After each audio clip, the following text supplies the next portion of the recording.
questions. Colin asked this question. The question is, does your character regret any particular choice the party has made? Which one? That's a Why? damn good question. Are we limited to one? It is, I guess, yeah, you are limited to one question. While you ruminate on that, would anybody like to, for a point of inspiration or factspiration, give me a recap of what happened last week? All right, damn, Fanspo Bot is excited about this shit. Anybody going to compete with Fanspo Bot? Going once? Going twice? Fanspo has to speak in the dice voice. Okay. Yeah, I can't do that. Oh, is it you rolling for Fanspo Bot? Okay. Yeah. All right, so give us Anna's take on what happened last session, and then the points will be awarded to whatever character you decide to play. I understand that you are waiting for a good opportunity to sort of jump into the story, which is cool. So you can kind of bank that for later. All right. Okay. Take it away. Let me get the Anna voice going a second. Hold Okay. on. Okay. I didn't think I'd have to do this again. Stories are where memories go when we forget. Will you forget? When last we met the Walking Dead, they were exploring an abandoned silver mine in the Baratok Mountains of northern Barovia. Dead ends were everywhere. Tiernan and Darius devised a way to widen one of the collapsed tunnels, but it attracted the attention of the neighboring giant and his pet bear. Daniel distracted the giant with his mental prowess, and the giant stole him away to his lair. Daniel then forged an uneasy friendship with the giant named Claw and the bear named Baylor. For now. Meanwhile, the rest of the group explored several caves and found silver deposits with various challenges within. But one room was promising with a wheelbarrow full of ore. Tiernan imagined a bucket brigade to get to it, and suddenly several miners animated into ghostly forms. A minor skirmish occurred, and I was brought low while the others escaped. One of those bastard wraiths even pulled me out of Dana's body. I was so angry that the boys were leaving me, and I tried to get Tiernan to stop. He swung back at me in fear. Of course he did. But Darius stood up to me. It shocked me so. He actually stood up for something for once. And so I let them go. Know this, my boys, that I care for all of you. Even you, Tiernan. I want you to know that any betrayal does not change how much I care about you. You know where to find me, and I will be watching you. Thus, Anna's story ends. The Walking Dead again now plods along with one less member. Well done. Well done. DM inspiration well earned. Yeah, it is getting a little crowded, guys. It's getting a little crowded. That's okay, though. Okay. This is like survival of the fittest or something. Evolution. I don't know. Your children will go on to bear children who will be very strong, I'm sure. Yikes. All right. That's optimistic. Yeah. I think we're gonna live long enough to have children here. Yeah, that's fair. Yeah, Baylor is the giant and Claw is the bear. Correct. And then, does anybody, for a factspiration, want to answer the question this week? If you are interested in such a thing, go ahead and roll a d20 into chat.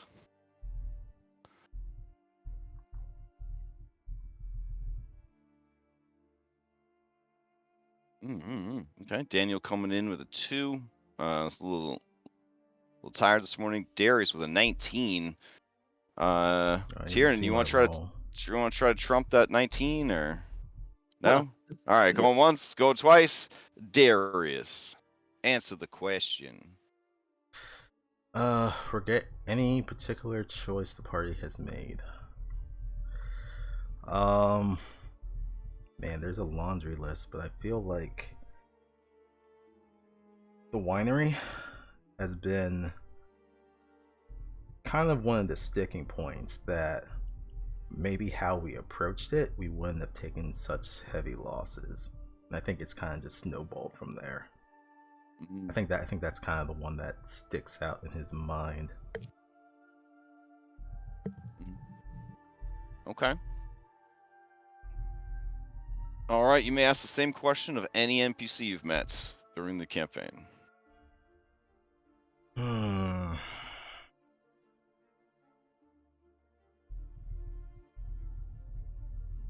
Alive or dead? I guess it could be alive or dead, yeah. We haven't heard from her in a while. Agatha. I'm pretty sure she's gonna say the lottery too. Yeah, that would be a pretty fair assessment. The winery, because she died. That was a pretty simple answer. So. Wasn't that meeting us? Yeah. All right. Well, with all of that out of the way, we will resume play inside the silver mines in the Baratok Mountains. Also, if you have any herbs on your person, herbs got upgraded over the past week.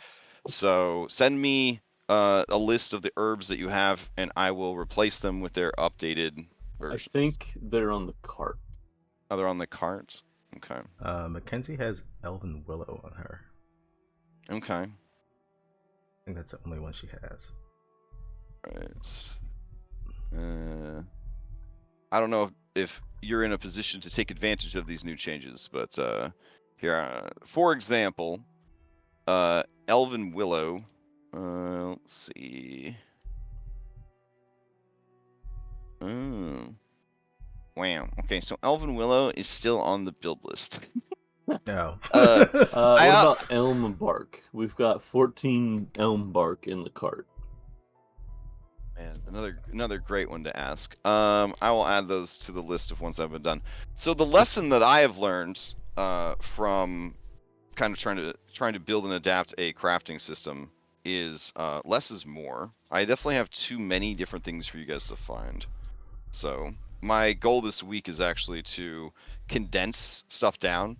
But I wanted to find out like what herbs people had, and then those will be the ones that are staying, and then a lot of the extra ones will probably get dropped. So Or you guys have consolidated. Wolfsbane also, right? Yep. Okay. So as an example, Wolfsbane's updated information is its unrefined use is that it is avoided by canines and lupines, but you can craft it into poisons, and it actually the entry will include the recipes to make items related to it. So it tells you how to make a wolfsbane poison and what it does, and then also it could be used to make an elixir of resilient vitality, and then that'll kind of tell you what that one can do. So yeah. The idea was that I want people to craft more, so like I want the items to be less mysterious. Like if you find it, generally you have an idea from the books that you purchased, what it is, what it does, and what you could do with it, sort of thing. So Is the poison of Wolfsbane what's used to cure lycanthropy within 48? No, just the application, the ingestion of the wolfsbane and the application of it to the wounds, within 24 hours. Within 24 hours, will prevent the lycanthropy. So, but you can make a poison that actually is harmful to anybody, not just werewolves with it. So. Anyways, the poison can cause paralysis, which is pretty nuts. So. Oh shit. Yeah. All right, so let's. I'll get all that refined and put out to you guys. I believe this week. In the meantime, just know that not a bad idea to start collecting that stuff up. All right, so Darius, you have Anna's body that you went back for. You're in the caves. What do you guys do now? Meanwhile, Daniel, you're outside having pumpkin tea party with your 2 new friends. It's nice. Yeah. I think we were planning to take a short rest. Before that occurs, Darius would go back in to grab the silver dagger and the rapier that Anna had left, and then come back to the group. Oh, you're gonna head back into the wraith tunnel. Yeah, quickly grab Okay. those and head back again, or back out. All right, and the goal is to rush in, grab them, and leave. Yep.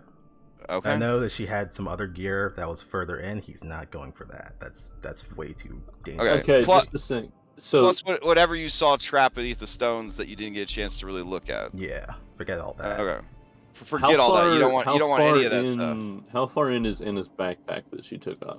It was like almost like the entrance to that place, to that little chamber, if I recall. Well, Yeah, right, but it's I a need, letter- Like, feet. Well, I mean, no one has keen mind, right? So you would probably. I remember that she had dropped it pretty It's over early on. It's always. It's over 100 feet in her yeah, backpack. not gonna happen. He's just grabbing the silver dagger and the rapier, Okay. and that's it. He's coming right back out. All right. And where do you think those went down? Where she initially died? Yep, where she dropped. Okay. All right.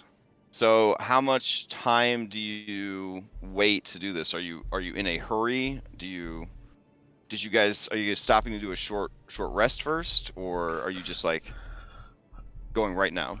I was thinking short rest first. Okay. Yeah. All right. I'd rather Alright, get some resources so- first. I will roll to see if there's any encounters during that hour. I don't know That- if Shane would be comfortable taking a short rest while Daniel's, captured by a giant. Fair. I mean, you can go out and look for him. I mean, you guys might be comfortable with that, but I'm not. Okay. Do you want to go solo to do it, or are you just gonna kind of make an argument that you need to go check on Daniel? I think if he sees these guys just like relax and just chill, he's gonna I don't know if I would call Relax. it relaxing or chill. Whoa, okay. I think it would be wide-eyed stares of terror, trying to regulate breathing, in a cursed mine in After a having to cursed run for our world. lives. Yeah, but Call you it know. what you want. I'm the one that's been tortured. You guys are chilling. He just looks at Anna's dead body right next to him. Yeah, she's dead. You're not. We don't know what's happened to Daniel. He didn't want to come in. But not knowing what happened to Daniel is exactly the reason why we need to be in top shape when we go to find out. Oh, well, I'm sure he'll be fine for the next hour then. I think that it's a giant. I think that if anything was going to have happened to him, it already did. Shane just shakes his head and he'll walk off. I'm your Schrodinger's Daniel. All right, so then we're gonna do a split party in the mountains of I'm Baratok. not suicidal. He'll go to the entrance of the mine and just look and Well, maybe call you out. say that, but your track record with characters says otherwise. If I'm being honest with you. Well, Ayla died because everybody went. Okay. Well, no, the party was still split, No but split party. all right. So Were we split? I thought we were all in. yeah, We all went together. This represents the inability to learn from past mistakes, which could be very, very bad for your next 4 or 5 characters. But Shane Masters, I still say Ayla didn't die by her fault. She died because 4 Listen. freaking dragons. the game is unpaused. You may. Oh, we're still on the dashboard. Yeah, we're. Yeah, Oh, my bad. All right. Now, I thought I was like, I took you over there. Hold on, let's hit activate again. There we go. Okay. So Shane, you may wander off if you'd like. The others you would see Shane is not about to stop and rest. He's worried about Daniel. He wants to go check on him. Shane can't see in the dark. And doesn't have one of those fancy schmancy cell phones from the, whatever. He doesn't even have a flip phone. He doesn't even have a brick. He has nothing. After the ordeal that they have dealt with, the NPCs,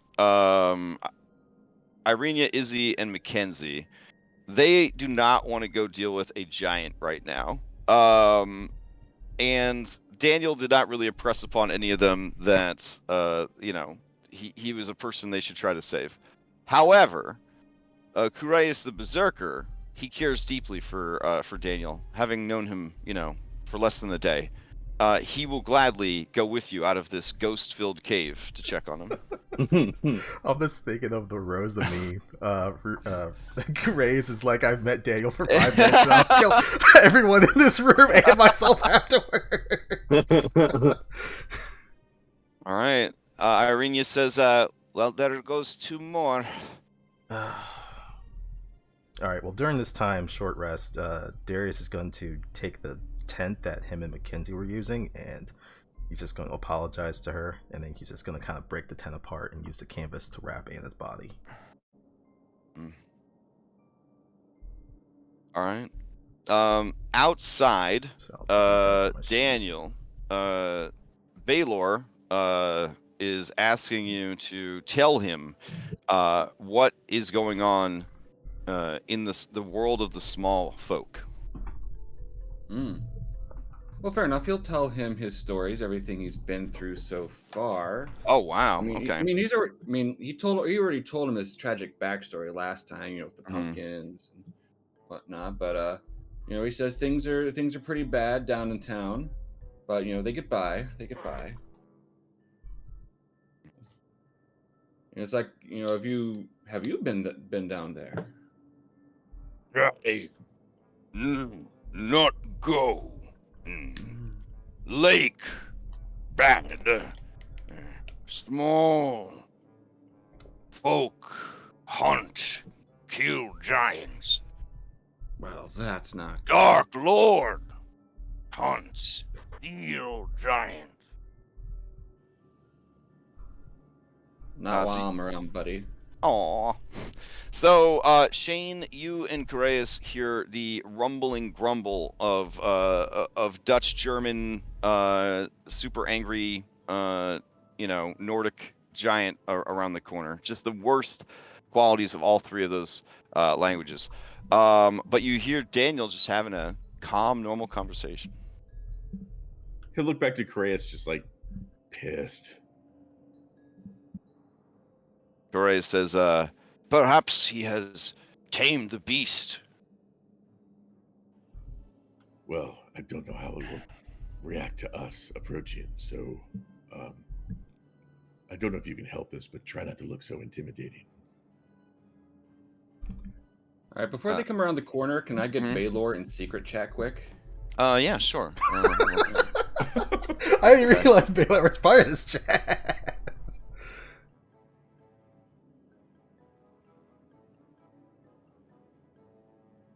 If you see a guy with feathered hair, eat him.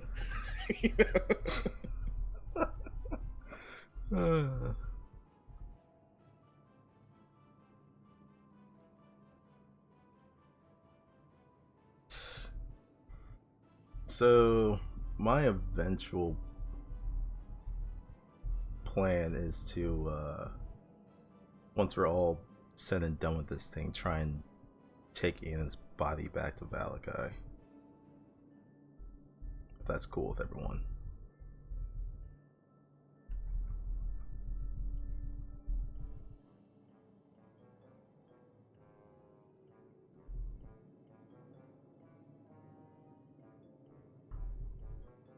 I don't think Shane would have an issue with it at all.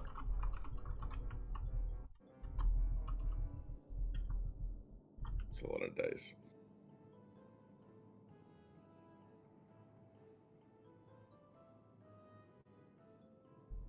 Okay. So, Shane, you may continue. Daniel. And as soon as I see the really big form of that, I'll kind of slow down with Chris, and you see the form and you hear the form stand up, and it moves out of sight. Oh, shit. He figures he can't disguise his scent from a bear, and he's not a rogue. So, I mean, he's close, but I think he's going to just put his weapon away and kind of have his hands out in front, open, and just try to approach nonchalantly. He is stealthing around the corner. You know he's there. Is this like He's Kronk? hiding. Great. In that case, he figures since he's stealthing, he knows we're here. So he will just call out to Daniel. Daniel. You hear nothing. Maybe a snicker. Oh, Jesus. When you hear Daniel snicker, you hear and then you hear a more ursine God,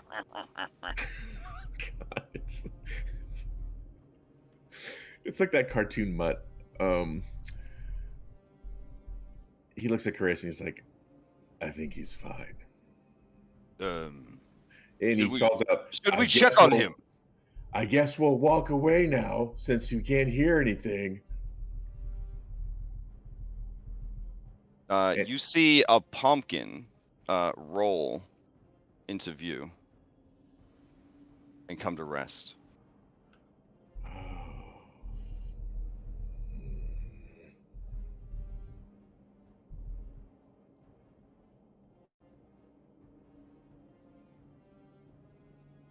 All right, as you approach, you hear more. Daniel, this isn't funny. All right, as they inch closer, Daniel will go now. Okay. So Baylor jumps out and he throws a pumpkin at Shane, and in Giant he shouts surprise. Daniel's like at the same time. Daniel's like, ah! I'm gonna die. Death by pumpkin. That's gonna be a great card. Let's see what happens. I mean, be thankful it ain't a boulder. 19. 19 hits. All right, you take 20 points of damage as the pumpkin explodes like a fucking cannonball against your sternum. Matt Mercer cries a single tear, and Baylor begins to laugh uproariously. Shane falls on his ass and is very bruised. He's not bloodied, but he just gives a death glare at Daniel, has Chris pick him up, flips him the fucking bird, and limps off. Okay. Baylor slap his leg in laughter, and then, overcome with the joy of the moment, he is going to slap Daniel on the back.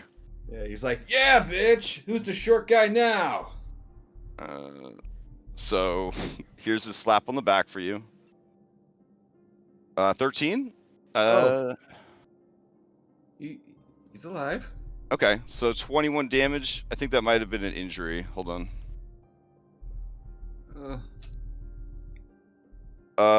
Bloody wound. Every time the creature... Okay, so I guess he knocks you to the ground, and you land on some sharp stone, and you get a really bad cut. He does not seem to notice that you are injured, and he is laughing, and the bear is sort of laughing because its master is happy, so it's happy, and they're having a great time. We're gonna have to work on that. All right. So good times. Good times. Yeah. Now I wish I took a short rest. No. All right. Meanwhile, you guys are having your short rest. Crawling back. Okay. Baylor says to you, that was funny. They looked surprised and scared. So do I. We're gonna have to work on that, pal. You are bleeding. Mm-hmm. You should stop. You're not wrong. You should stop. All right. So Shane, you and Kraus leave, and I just stay at the Kraus mouth. says, of- How did he master the beast? How did he? Why did he set it upon you? I don't know, but I hope it eats him. All right. Time continues to pass. I will roll to see if there's any notable encounter. Can Oh. Daniel take a short rest? You could, but I rolled for an encounter, and there is one. So let me see. All right. I don't know what would have the audacity to come up here, but I will check the random encounter table to see.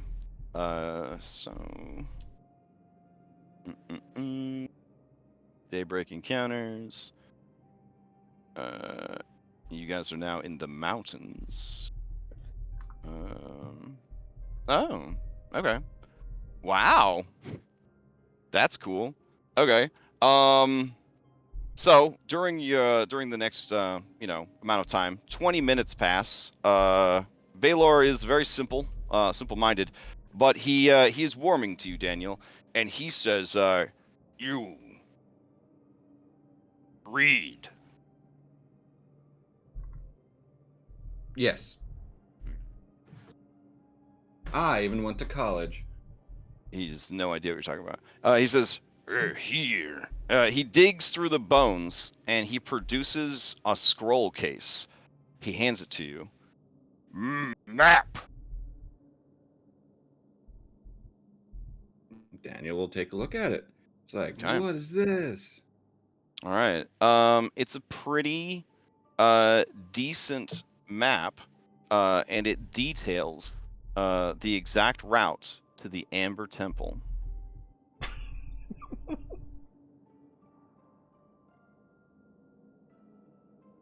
Do you know what this is? Map. Map to where? He just shrugs. Oh, fair enough. Well, thank you, Baylor. That was that was nice. See, you can be nice more often, and it's how you make friends. I'll go a little lighter on the pumpkins, though. He nods sagely. They're for eating. Okay. So the rest of the time passes, and you can gain a short rest. All right. I just realized I could have used a gunslinger ability to dodge that freaking pumpkin. Oh man. Lesson learned. Think of the joy you brought to others, though. Yeah. Yeah.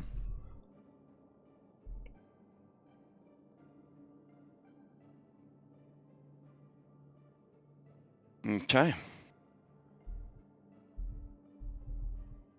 I assume since Daniel's resting, Shane can also rest. Yes. Yeah. You guys would be like 20 minutes behind the rest of the group, we'll say, or 15 minutes behind. I don't know if that'll come into play, but for posterity. All right. After the thing is over, Darius, you want to go and try to retrieve that stuff from the tunnel? Yep. Okay.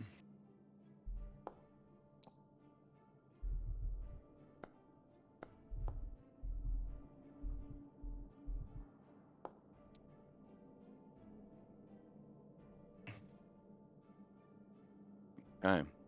So looking down the passageway, you get some vibes. You remember the battle, the pain, the siphoning of your soul.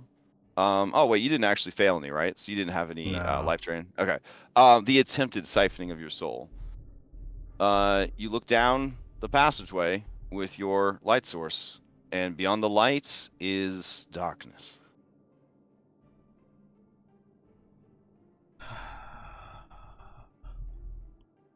Yeah, he steals himself, and then I mean, if he has to burn moxie points, he will to go 90 feet per round. Go to the body, which is like this X, grab it, grab the silver dagger, grab the rapier, head back out.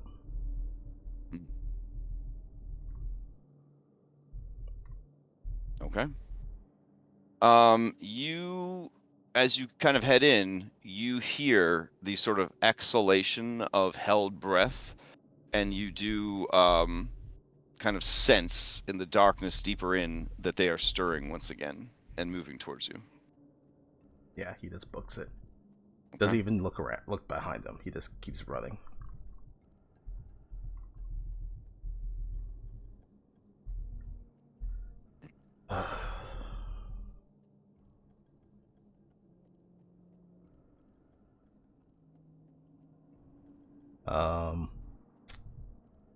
He's not sure if anyone else needs use for the rapier. I think this was Reed's rapier that Anna was using. But he'll tuck the rapier with Anna's body, and then he'll just put the dagger on his belt.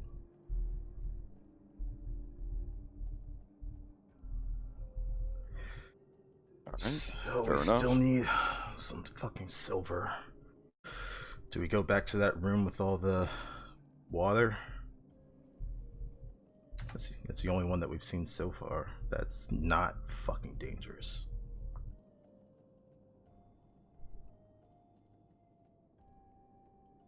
I mean, the fumes were dangerous. There's also more up this way and to the right.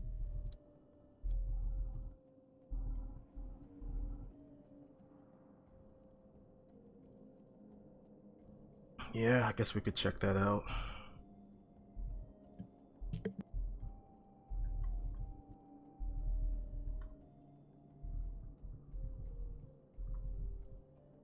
Oh, would you like to upgrade to this newer map?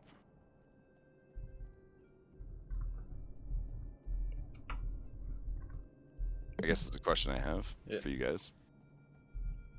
You know what? I'll just bring it in, and then you guys can decide if you want to switch over to it. But you guys, I'll wait till you guys meet up because you guys are still separated. So we don't even know if you're actually going to get a hold of this map. So. Yeah, that's actually quite fair. All right.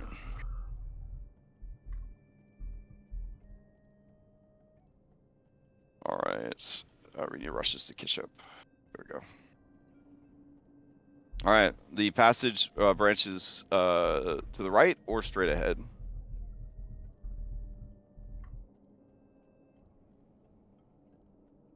Looks like they probably meet up.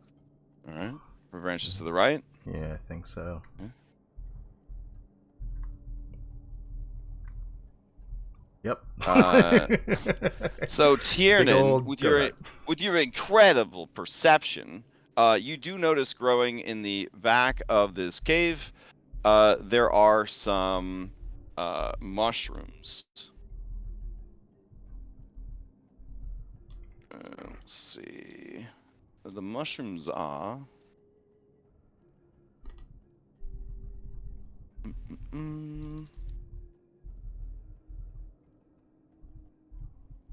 Trying to find the entry for them. Hold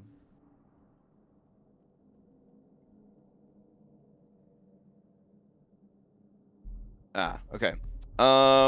Let's see. Oh, okay. It is not a mushroom at all, but a lichen that is growing on the stones back here.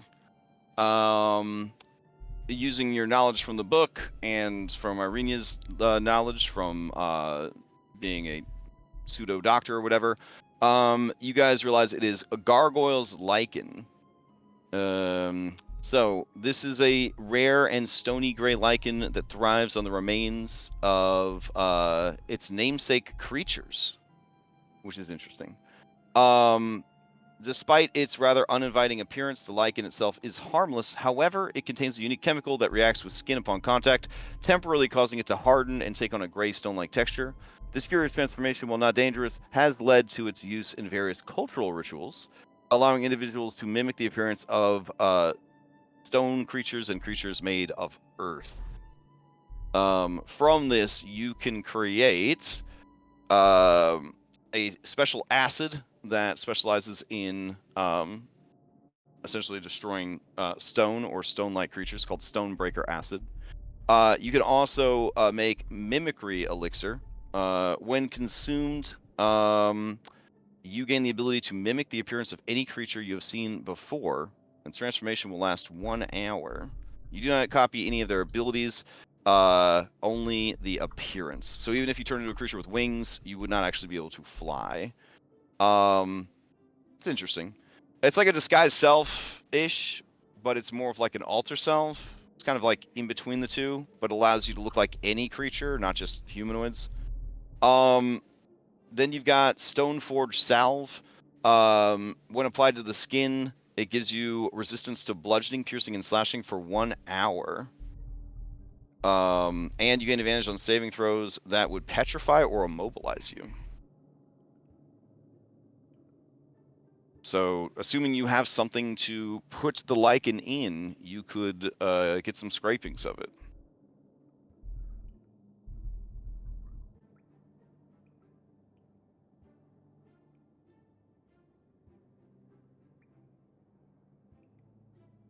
Am I disconnected? Nope. No, No, okay. I'm trying to see if I have anything to put it in.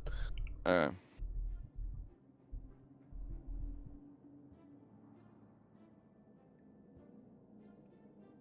I mean, I've got alchemist supplies, so I surely have something. Well, what you're looking for a lot of this gathering and stuff, you want to have sacks, pouches, and flasks all the time. And they're very, very cheap, but it's just one of those things that you want to make sure that you're keeping a supply. If you assumed that your alchemist kit would just have an infinite amount of these things, you can sort of, in this instance, retroactively just mark off some money and then add the appropriate amount of flasks and or sacks to your sheet. How many, like, flasks worth do we think would be here Oh, yeah, looking at it? So go ahead and give me 2d6.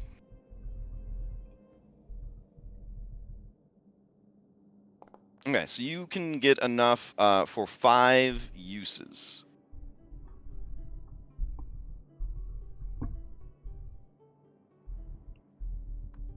All right. Well, I have a flask I can put stuff in.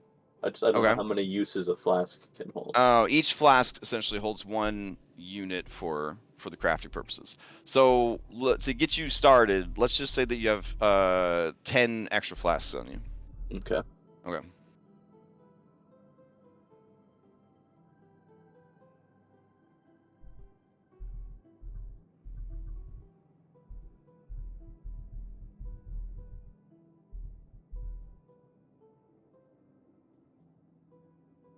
Oh wow, vials, 1 gold. Flask.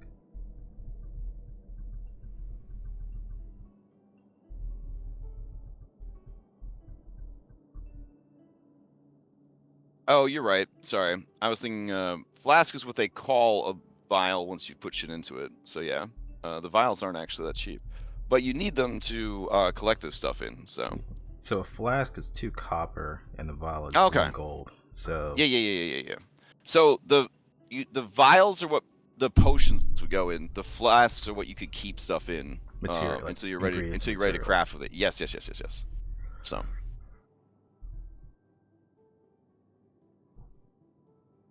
How much gold do I have left? Electrum.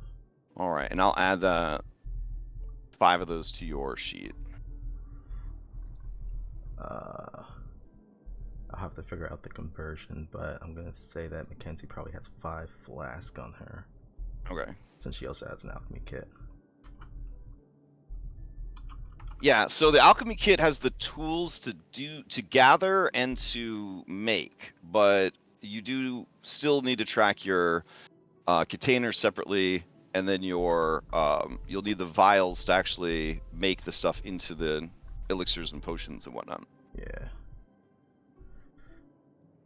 And if you have, if you've worked in if you guys have taken chemistry or been in chemistry class, that kind of stuff, that tempered glass, there's a reason it's expensive. Like, you could take a beaker and drop it onto your stone table and not have it break. Like, they're very, very sturdy. Oh yeah. Very Which is resilient. why adventurers' potions and stuff don't just instantly shatter every time they take a big hit. Now flasks, on the other hand, that's the shitty glass that shatters in the most terrible ways. All right, continuing your exploration. What now? It looks like this is sort of just a roundabout. You can see places where they thought about digging deeper, and maybe started a bit and then didn't. But a tunnel like this is very unusual. It's not something I think any sane miners would have done.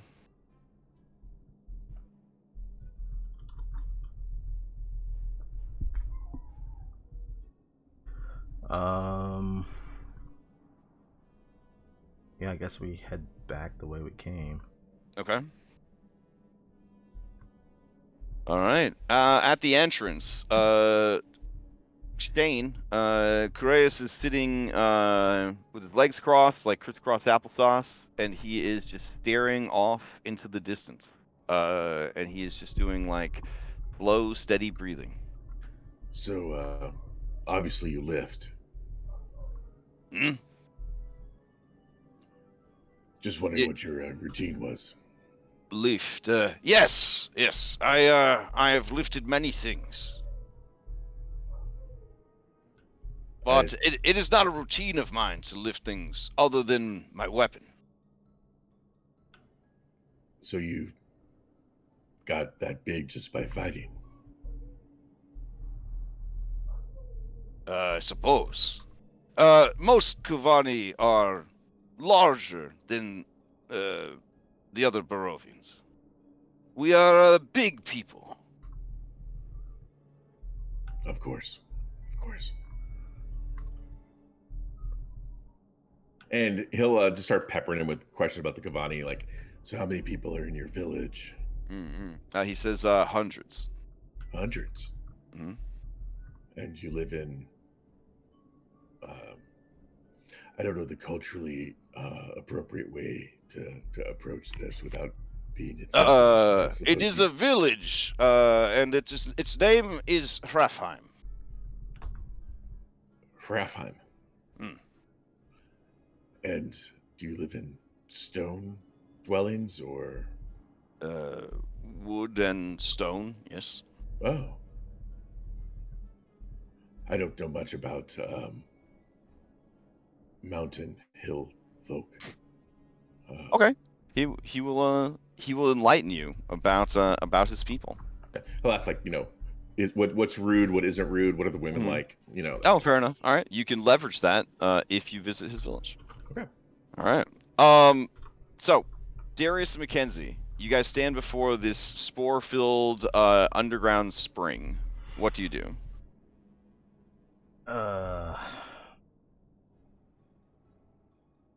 He's gonna take the spare clothes that he had on him and wrap it around his nose and mouth.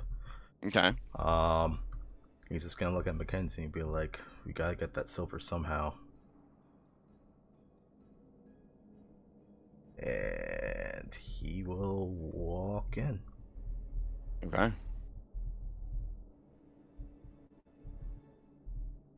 All right. As you walk, obviously not carrying the body of Anna with him. But oh yeah. As you walk into the room, the spores in the air kind of settle on your skin.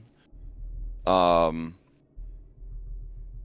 you are wearing the kind of breather mask that you've made for yourself. Right now, everything seems okay. The rocks in this room are very slick. In a combat scenario, you feel that moving faster than half speed might require acrobatics. Yeah, he's gonna take his time as he makes around the pool. You see a massive geode here that is kind of cracked open, revealing the amethyst within. You don't know too much about geology or gems, but it looks pretty valuable.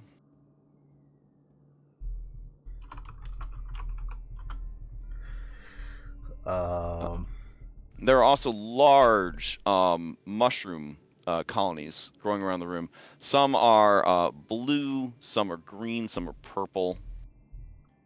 They almost look like they pulse in anticipation of your approach and passage.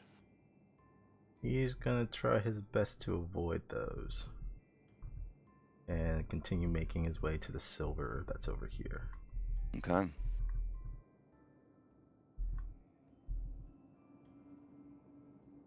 He will kind of call back to the others that there's some gemstones near the entrance, if they're curious about that.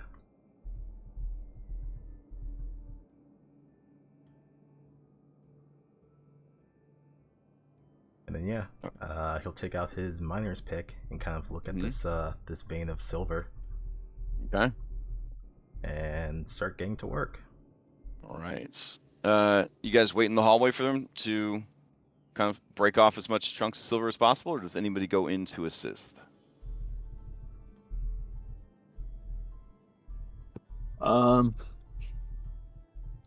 Yeah, I think I'll go in and help. Okay. Do you take any precautions for your nose and mouth, or do you just head in?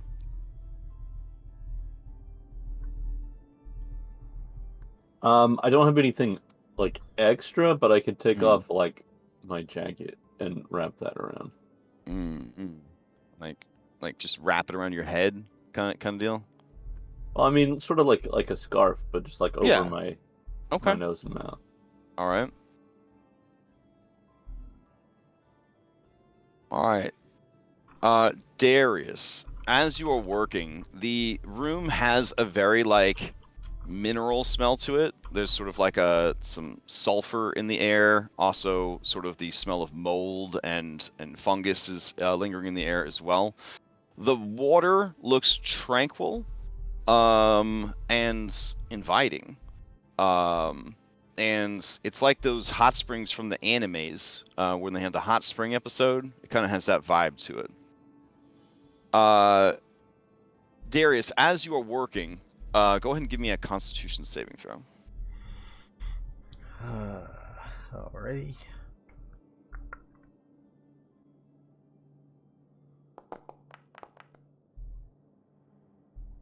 $22. All right, yeah, everything's fine. You keep working. Ka-chunk, ka-chunk, ka-chunk. All right, Tiernan, you jump in to help? Yep. All right, give me a Constitution saving throw.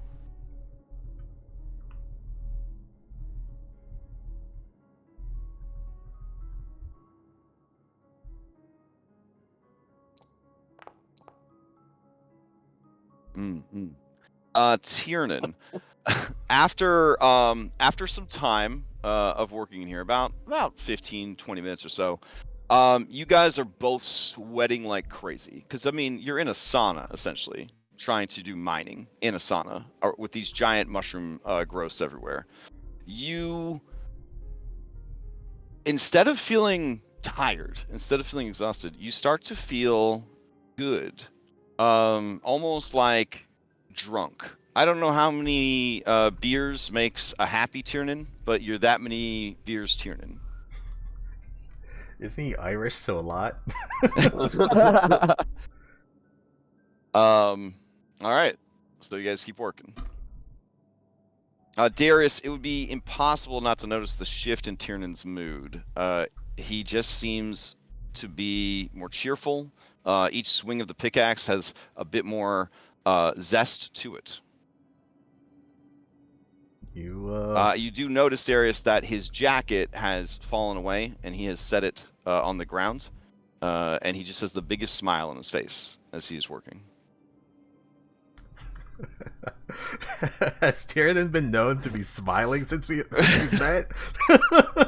Not a ton. You alright, man? Yeah, I feel great, actually.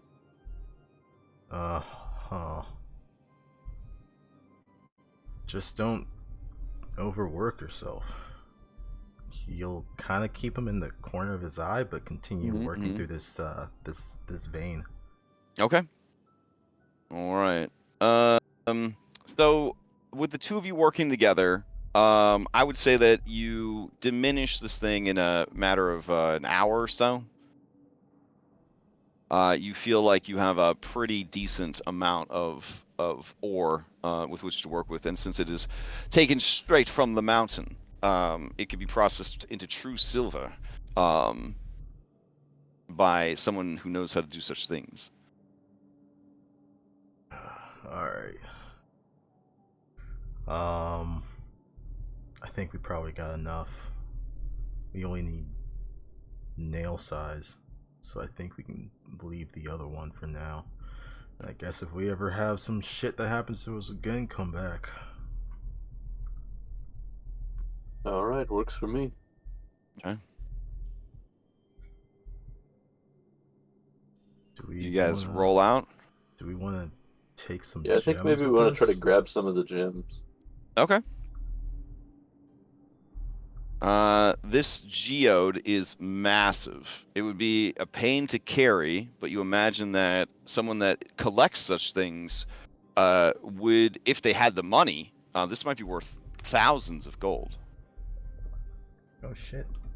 Or something good to trade for. Yeah. Start working on this as well. Maybe divide it amongst some of the people so then we can kind of split out the weight. Well, the gems we could, the big old geode, we couldn't do that or it would lose the value that it had. Oh, we have to carry the whole fucking thing out. Well, you could roll. Yeah, it would be worth more intact, but you could break it into smaller pieces.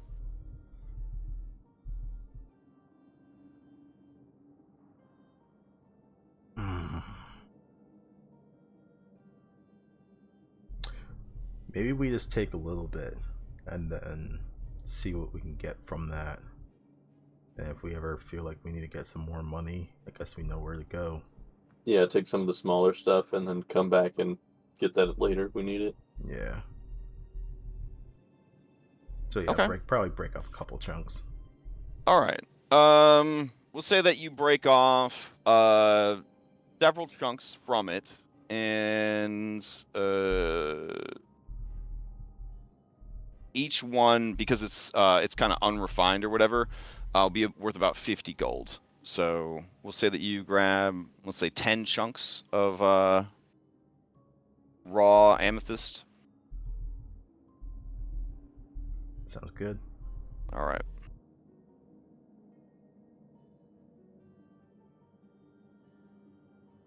Okay. So then, with your business in this room concluded, you also have a tremendous amount of ore as well. So I will kind of give you guys that as well. But while I'm cooking that up, what do you guys do next? I guess we're good to leave. Grab one of the intact wheelbarrows Mm-hmm. to put the stuff in. Yeah. I think there was one that was in the hallway. Yeah, there were a couple. Okay. So you backtrack for the wheelbarrow. You shove it through all that. I'm gonna say that during this time, it's gonna take probably, let's see, an hour for mining, assuming the others went to get the wheelbarrow. I don't know if they'd want to go by themselves though. So what are you doing outside, Shane and Daniel? It feels like they're just taking forever, like forever. Well, Shane has basically said F checking on people anymore. This is why this is why bad things happen, is because I care too much. Okay. So I definitely something that happens with Shane for sure. Yeah. Yep. Okay. Yep. That's you know the After a while, you do hear Daniel like cry after. It's like, Shane, come back. like Shane's not having a good day. This Shane outing. Masters. His only friend he's alienated because he pushed too far. His prison buddy had his new buddy throw a pumpkin at his chest, of which he has a bruise the size of a bowling ball, as a reminder. And the girl he likes is crushing on the nicest guy possible who he's currently broing out with. So he's not in a good place right now. So he's going to stay put at the mouth of the cave and just listen about the wonders of a barbarian village. Okay, fair enough. So Daniel, during this 2 hours, do you just continue to get to know Baylor and Claw, or? Yeah, first he's gonna re-up his psychic whispers because that was only good for an hour. Oh man, okay. Time. So yeah, it's good for a while. Yeah, right now he's gonna give Baylor a lecture about proper etiquette for not killing small people if you want to be friends. And he's gonna use a pumpkin. It's like, this is a small person. You know, Mm-hmm. you treat him nice, and then he's gonna throw it against the wall. That's what happens when you're not nice to a small person. They break. I mean, Then he and the bear smile large when they see the pumpkin smash. They think that that's great. you know, it's like, no, that's bad. It's bad. Fun is fun. And suddenly Daniel's horrified that he has to be the parent here. That's the real horror. He's like, no, you wanna roll with us, you gotta be nice. You don't break our pumpkins. And he like taps his head. It's like, don't break. Yeah. You don't break. You be nice. Otherwise, you know, we break, and you know, we won't get, they won't get along. Then he'll start, and to cushion it with a story, he's gonna start telling him a story about this other guy who lived alone. Some would say he was a kind of ogreish, and now everyone was scared of him. Until one day he was called along to a great adventure where he had to go save a princess. But he was nice, even though everyone was scared of him. And eventually, he got what he's going to term acceptance.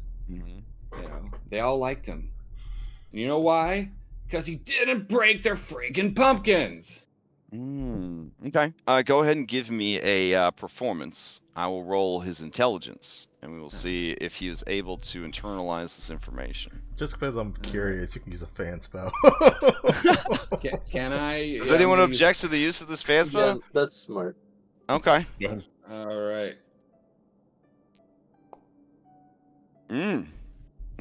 Well, at least you use the fan spell. He stares at you. There's like he says I like story. Strahd is good, giant. He is. He was a knight. Strahd found female. Baylor will find female as well. That is and the psychic connection between you allows him to express an idea that he doesn't have words for. moral of the story. All right. Right, So, an hour. Oh, power friendship indeed. An hour into the story, 11 goats roll by.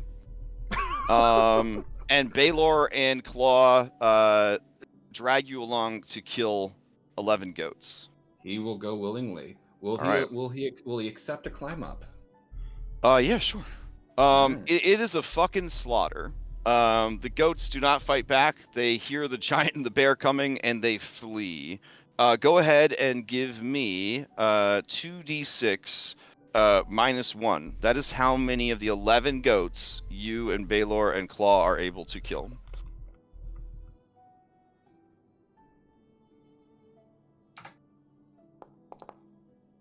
All right, you guys kill 7 goats. Claw eats one of them, and then the remaining 6 you guys bring back to the cave. You guys would watch them run off. Do you follow them, Shane, or are you like, fuck it, I care too much? I think he'd follow Coreus' lead. Okay. Coreus is curious. He follows, but in a Skyrim stealth crouch. Oh, yeah, I can roll stealth. Okay. All right. You watch the wholesale slaughter of these goats, and you remember the pain of the pumpkin hitting your body. At one point, he hits a goat so hard, there's barely anything left of the goat. That's the one that Claw eats. All right. Another hour passes, but nothing interesting happens. And then finally, everyone is reunited outside with 300 pounds of silver ore, and 10 raw chunks of amethyst. And Daniel, this is the time when you have to introduce the new friend you made at school to your found family. Oh, he's ready. He's ready. All right. Watch out for pumpkins. Wait, what? What happened to you? Well, I mean, so Shane does look a little better, but he lifts up his shirt and you literally see a It's all purple bruised. Yeah. bowling ball sized It was- bruise on his entire like sternum and chest. So It was a Daniel's- carved pumpkin, so there's like a face on it. Oh, God. All right, he has a jack-o'-lantern bruise, jack-o'-lantern imprint. Daniel made a friend So he's who still alive. likes to Good. throw pumpkins as jokes. All right. It is a rather sunny afternoon. This high up, you have had the brightest day so far coming out of the cave. Things almost have a yellowish tint to it, but not. Whatever counts for a sun is really trying its best today to shine through the clouds. Okay. You guys hear the sound of the giant and the bear coming around the bend here. The giant is covered in blood, as is the maw of the bear. But then you see Daniel. Are you riding on his shoulder, Daniel? Oh yeah. Okay. You see Daniel riding on the giant's shoulder. Are they holding pumpkins? Well, the giant has his club dragging behind, or his hammer dragging behind him in one hand, and then he has a bunch of goats. And he approaches you guys. Does at any point do you back away, attack, anything? All right. As he approaches you, Darius, he will toss the dead goats at your feet, and then he will point at them. Daniel will shout out, it's like, whoa, let's get a fire going. Barbecue these babies. It's like, giants, baby. And then he like looks at you guys with your horrible wounds and Anna's dead body, and he's like, what?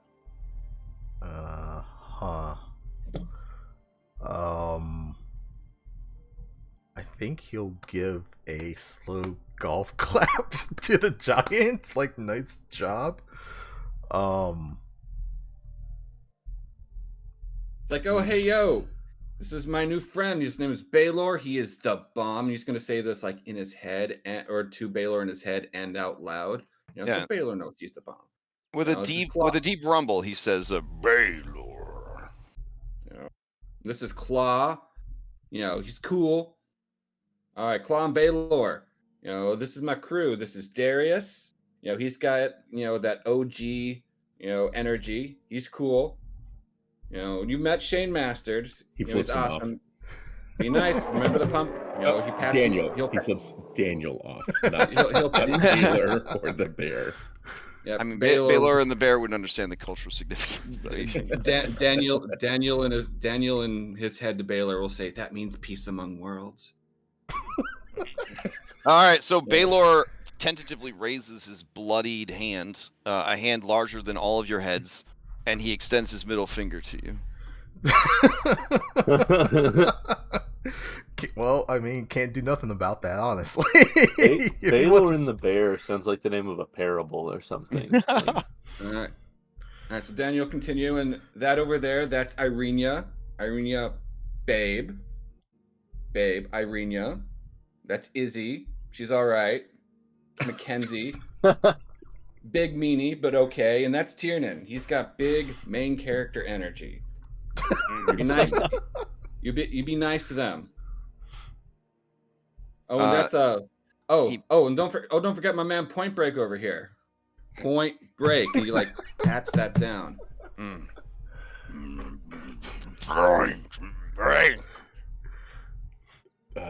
He No points to Anna, and in your mind, he says, "Better than goat, flesh of maiden." No, Baylor, no. We don't eat people. You want to roll with us? That's rule number 1. Oof. Don't eat people. All right, Eat goats. he's gonna have to make a check here. Her Well, body- can he pat it? It's like, can we pat it? It's like, don't eat bad people. Oh wait. Okay. All right. All Don't right. eat good people. He says, We'll see. Yeah. God damn it. Rest is gonna be fun. We should probably keep moving. okay. We got what we need. You guys take the goats. He's tossed some goats down. He has put 3 dead goats here. He has 3 more in his giant sack. If someone is able to carry Anna's body, he'll carry the goats. Oh, Baylor communicates to you, Daniel. Maiden. In my sack. Will you be nice to the lady? No. Then you got to carry the goats. All right, he will take back his 3 goats. I mean, we've got. Do we have both wheelbarrows or just one of them to put the stuff in? Because there was one crushed wheelbarrow that we found. There were 2 intact ones. Yeah, if you went back and grabbed the 2. So 2 yeah, we'll wheelbarrows, we have got 'em. 2 of them. So they'll each have like 150 pounds of ore in it. We can always Okay. just put Anna's body on top of one of the wheelbarrows too, so that you don't have to like carry it around separately. Oh, okay. I'm just picturing the Weekend at Bernie ragdoll physics of having a woman's dead corpse Hey, tied to a it's- wheelbarrow full of rocks as you navigate down a mountain. Respectfully. Respectfully, Respectfully. Okay. her body is wrapped up in canvas, so it's not that bad. All right, so less ragdolling and more just like the biggest caterpillar. Yeah. It's Just a sort of fucking like- burrito. Yeah. Okay. Okay. If you guys, what do you want to do now? Correa said that his village was somewhere nearby. May as well check with the Kavani, try and get some allies before heading down I mean, south. when you bring up the idea of going to his village, he informs you quite plainly, My people will kill the giant as soon as they see it. But what if we bring goats? My people are capable of hunting their own goats, and we raise goats as well. That's not cool. No, and raising goats is cool. They provide milk and hide and meat. No, we We don't. use We the don't milk know. to make cheese, which is one of the greatest foods in the whole world. You seem awful knowledgeable about goats. In my country, Hmm? the government has entire caves just filled with cheese. Mm. So much cheese they don't even know what to do with it. Oh man, Irene's eyes go wide. She says, The wonders and splendors of America never end. This was more of an accident, but no, I guess not. Yeah, but Daniel will. Yeah, Daniel Izzy will, says, wait till I tell you about the Oreo bunker. And she proceeds to tell Irene about the Oreo bunker. And Daniel say to Kureza, well, didn't you say that some of your people talk to the giants? I mean, that's where I got the idea to talk to this guy. Yes, I suppose if we went on ahead, though I am banished, so it would make for a very difficult encounter. We'll vouch. You'll Wow, vouch for bro. me to my people who banished me, but you've never met my people and have a giant. It's not the craziest plan we've had. He's actually not wrong. Though I don't know. You know, But I don't feel like even that's- this is stretching it. What if I stay with you and the giant, away from the town? Send everyone else to the village, and then give them instructions. I have already taught Shane Masters all there is to know of my village and its people. Yes, we've talked for hours actually. Mm. While I was, and he'll just pointedly look at Daniel, recovering. Mm. All right, that On the sounds back- fun. Oh yeah. At this point, Daniel will fish out that map and toss at these guys. Like, look, he already got me this thing. Nice. He's already paying dividends. We'll catch it. And look at him. Look at it. You know, like Okay. you're like a pinch. I'm assuming Baylor's Thought cheek, is it's like, on it's good Tiernan shoulder. All right, hold on. Let me grab your updated map.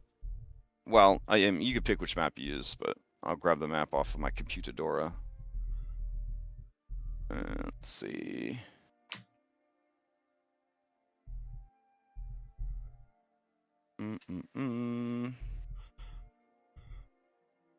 Where? Also, curious, didn't you say that you know someone who could do the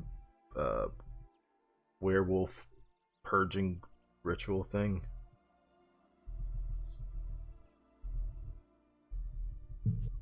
Like you had some ex-girlfriend or whatever? Yeah, Dula is her name. I mean, I guess she can help us out with the materials that we've gathered, though we still need to go kill some werewolves.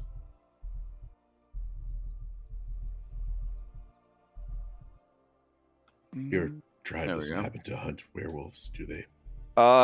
There are some among us who do.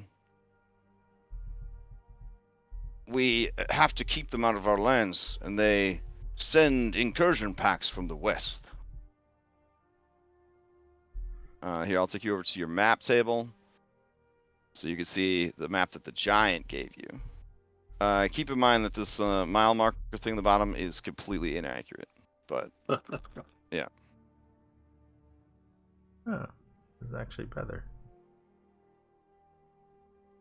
Yeah, let's do the new map. Okay. So that means that all of your notes will probably not match up because, like old-timey maps, none of them are actually that accurate. Close enough.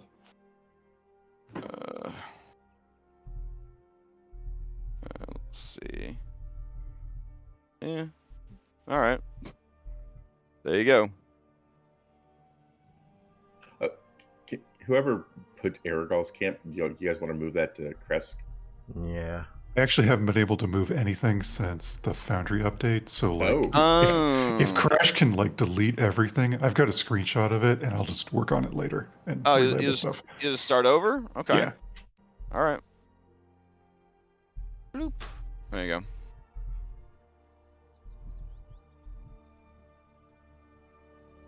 All right, cool. So you do see very clearly the Amba Temple, and a path leading up to it. Yeah. Not every random encounter is bad. All right. So with that, you guys are gonna head to his village, and his village is over here. Okay. So let me track how far that is gonna be.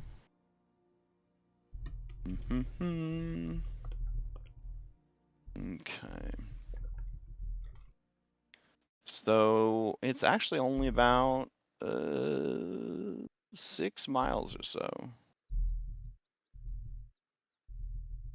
Oh, sorry, 7 miles. Okay, so let's see. Close.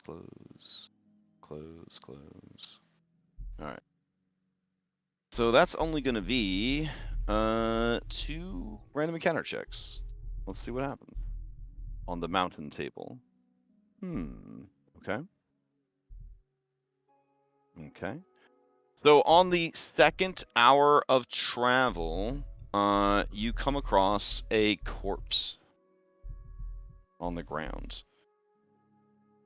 How does Claw react to it? I mean, Claw immediately kind of rushes up and begins sniffing it eagerly.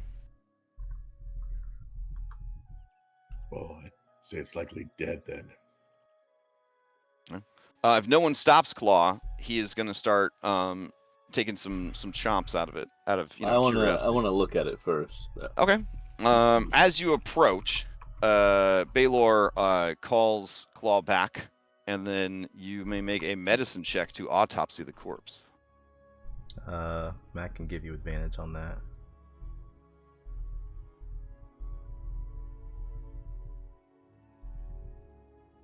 All right, give me that medicine check.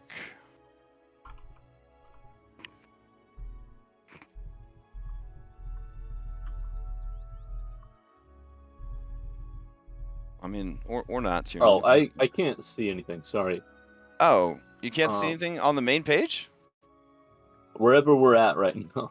Oh, maybe refresh your browser. I moved everybody back to the dashboard. Okay. You're pretty sure that they died from needle blights on account of the needles poking out of their body. That makes sense.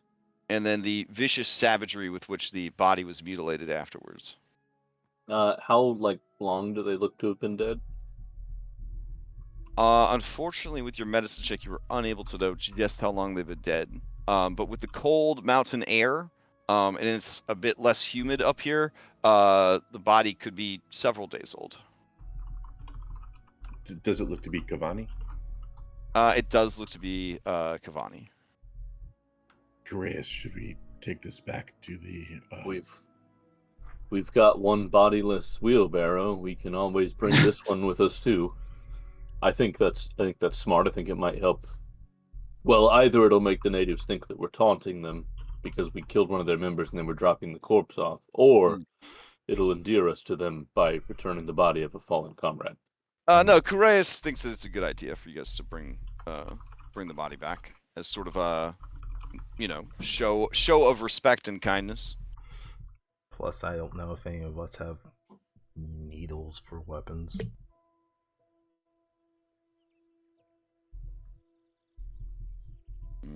It occurs to me that if Baylor hangs out on your dashboard, he's very big.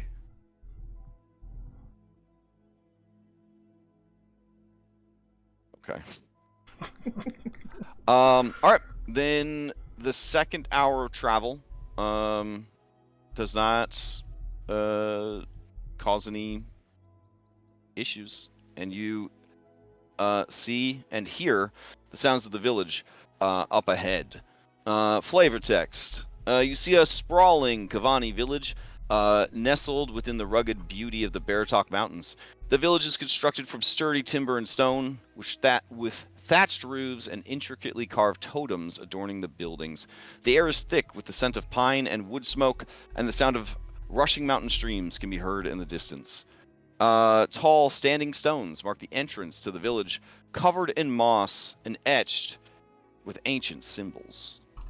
As you approach the town, because it would still be pretty easy to see during this relatively clear day, Tiernan, you know that you guys were spotted about 20 minutes before reaching the village, and the pair of scouts did not attack you, but have been following you from a safe distance.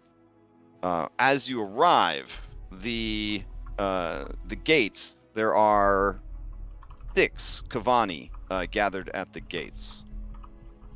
I assume Correas taught me a few words of greeting in Kavani, at least, or how best to approach his village. Yeah. So use kind of the basic greeting. Yeah, horribly mispronounced, I'm sure, but yeah. Okay, fair enough. All right. So one of the Kavani looks over at you and says,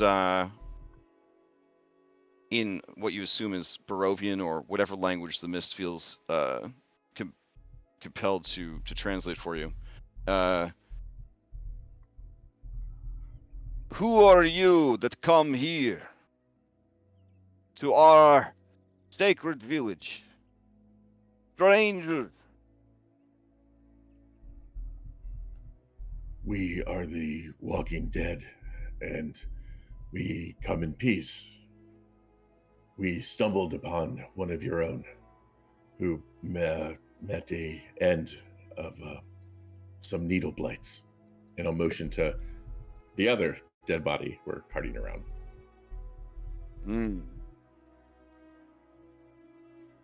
It was good of you to return them to us.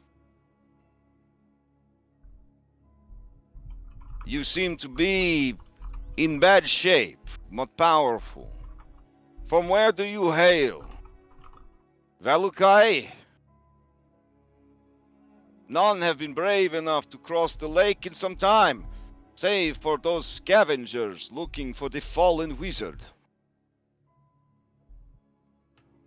We come from lands far beyond the mist, but Oof. When you say that, he hawks a fat wad into the snow and says, "Outsiders." Mm. Outsiders who appreciate the heritage and claims of those that call the land home. Mm. Outsiders who oppose the devil. If you respect the lands that once were, what were they called? Speak the true name of these lands, that I know your Elmar. intent. Oh man, his eyes go wide, and there's a murmur amongst them. I see. We've also fought in the Faithless. Oh man, when you say that, there's even more interest. Took a few of them out. So they're not all I'll, dead yet. They're gonna notice it sooner or later, and better we control how they notice it. I will pull out my staff and say, I received this by killing one of their druids. So this lady in the crowd, Well, hello. respect their cultural values, you guys. Jeez, they all have resistance to cold as a racial ability. She says, That is a goldish staff, wielded by the faithless. she turns to the others. Perhaps it is time. We must let them in. We must take them to Dula, that she might judge them. And there's a Kavani huddle as they make decisions about whether or not to let you into the town. Finally, So this is what that looks like from the other side. finally the huddle breaks, and this guy says, You are welcome. If you have anything for trade, we are always on the lookout for things from the civilized land. but the way he says civilized land, he doesn't really think it's civilized. I will take you to our leaders.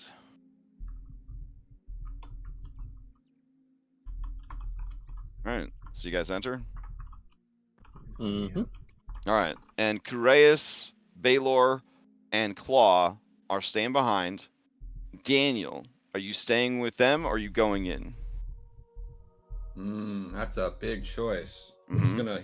He's gonna eye Baylor. Mm-hmm. It's like you're gonna be good. No. At least he's honest. Maybe you keep an eye. Yeah. Well, the link's good for a mile. Yeah. He's gonna. All right. So Daniel's gonna do the 2-finger point at his eyes, and he's gonna point All them right. at Baylor. As you point them at Baylor, Baylor looks behind him. He rolls a perception check. Is something sneaking up on me? Only my suspicions. What is Right. suspicion? Is it like my bear? Yes. Oh man! All right, Big- so he's gonna right, gonna big- scan the horizon for your suspicion. All right. I You'd will be find good. your suspicion, since you have lost it. You be Maybe- good. Maybe I'll bring you back something nice from the town. Maidens. They don't have giant maidens. I will Only- take any maidens. No promises. All right. Okay. You'll turn and wave. Be good. Okay. Perhaps tell him to eat the goats and not Coreus. Chris, get a fire going. Roast those things. A fire will alert our location to my people. They will come I think swiftly. they already know you're here. No, this is a conversation that has taken place before you were spotted by the scouts. Because I Okay. live here and I know my people. And so I would have had us stay far away from... Fair enough. You take care of your timey-wimey business. Mm, I'll be back. okay. And perhaps for the last time, you say goodbye to Chris. Yeah. All right. Well, So- he said he wanted the honorable death. I guess fighting a giant's one way. All right. There is a commotion as you enter. Women and children and men of all ages come out to see these strange outsiders and their wheelbarrow. Their 2 wheelbarrows of corpses and rocks. Wonderful. As you are making your way through the town, you do see that it is prosperous. It is not very well fortified. They have sort of a stone and wood palisade situation going on. And it's on par, I guess, with what they had at Valakai. But after seeing a giant in action, you're not sure like how often it holds. And maybe that's why it's built of so many different materials because of constant repairs. But the people, true to Correus's word, are all massive. You don't see a single adult under 6 feet tall. Some of them a towering 7.5 feet. All of them are well muscled, and many of them are dressed inappropriately for the cold. Such that you imagine they have some natural born resistance to it. The totems and iconography you see everywhere are of the animals native to Barovia. Bears, wolves, eagles. You recognize a very toothy fish. There is there's just a general feel here that these people are deeply connected to the land and live here more comfortably than those that you met in Valakai. All right. As you are walking, the man from the gate says, "What happened to the Kavani you found? I am unable to identify them, for their face is missing." Shane will point out the needle that sticks out of his skin that Tyrion found and said it looks like a needle blights.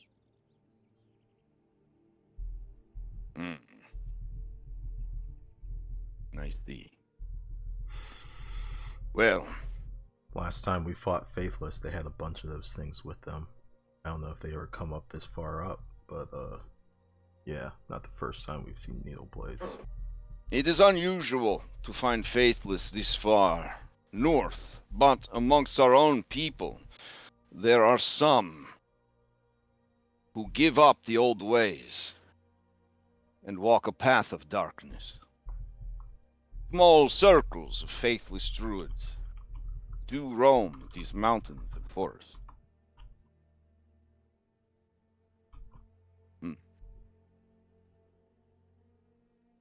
So, as you are continuing to walk, you see a where is he? Oh yes, you see a massive old man, and he seems to be wearing a white bear skin as a hat and a mantle and a cloak. And his back is stooped with age, but his body is broad and well muscled. He approaches the group and he says, "Outsiders, you come to our village bearing the dead. How came you to know of its location? Speak true to me, for I am Chief Einar Ironheart, and the spirits will tell me if you are lying." Shane looks around if anyone else wants to speak. Otherwise, he'll take it. Just to clarify, he's asking how we found the body or how we found the village? How we found the village. How you found the village? Okay. Kind of just looks at the rest of the group and just shrugs. We came across. We met another of your people before, and I motioned towards the dead one. Before this one, he had been exiled, but we were talking to him about your people, and he made sure to stay away because he knows he's not allowed here, but he thinks that we might be able to help. And he thinks that you might be able to help us. What is his name? Correus. All of them grunt. Some of them look openly sorrowful to hear this. He said he was still He wandering. was so promising. We expected more from him, but in cowardice he called out for the spirits of rage and madness, rather than die an honorable death.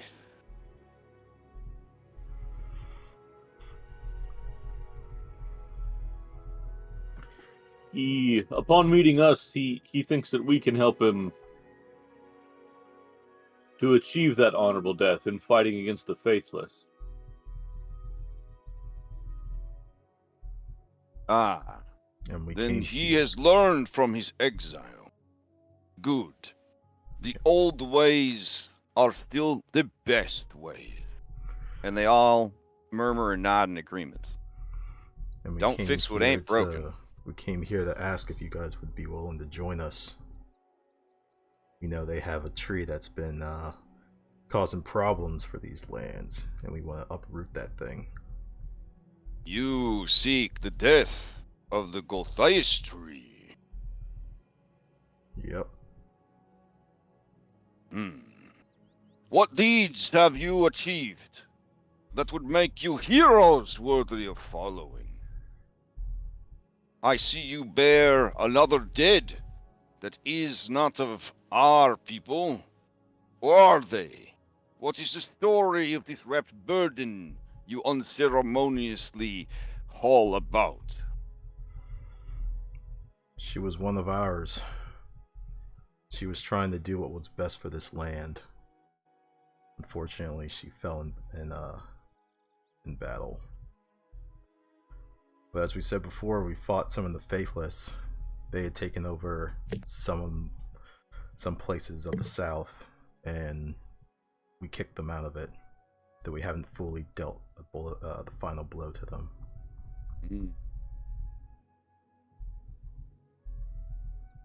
I see. We have learned that they inhabit the lands that you call home. With your help, we can help you reclaim those lands. All of Delmar is our home. When the Dark Lord came, he freed the land from the tyranny of a terrible tyrant, only to become an even worse ruler. He plunged the lands into darkness, and through the ill-conceived ideas of the faithless, became bound to the land. And as he says that, they all say, and there's like maybe 50 or more Kavani surrounding you guys. In unison, they all say, "He is ancient. He is the land."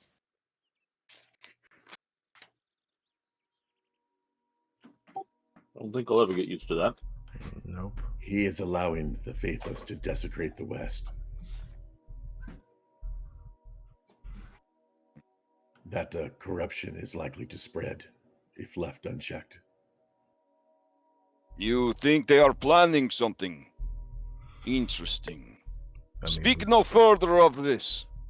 I, Chief Einar Ironheart, will take you to Dula. The rest of you, mind your own business. And the crowds begin to disperse, grousing just a little bit. All right. He leads you to a tent. Well, not a tent. Just be, no, it's not a tent. These aren't. They live in houses. It leads you to a log cabin. It is nestled in the heart of the settlement. You see a warm chimney smoke rising from it. You see all manner of things being dried outside. Skins, herbs, and other such things. As he approaches, he bows his head deferentially, and he calls out, Dula, outsiders have come, bearing news you will find interesting. And a voice from inside says, well, send them in. And you too, Einar. Join me. Okay. And an old woman opens the door. She is ancient beyond belief. And she says, you are the ones my sweet Cureus must have found. Yes, we are. He is a very sexy boy. Don't you agree? Yes, he is. Yes. Come inside. I know that your people do not like the chill of the mountain. My hut is warm for my old bones. Need a fire or a young man's embrace to stay warm. All right. The inside of her cabin is clean and dry and warm. All manner of animal trophies and beast trophies sort of adorn the walls. And there are heavy animal skins and pelts everywhere, adding to the insulation and warmth of the place. There are finely made wooden benches to sit at, and she has you guys assemble at a table, and she brings some warm mulled cider for you to drink. It is spicy to the when you smell it. Does anyone not partake? All right. It's something something oh. warm, so may as well. Okay. She says, "Are you hungry?"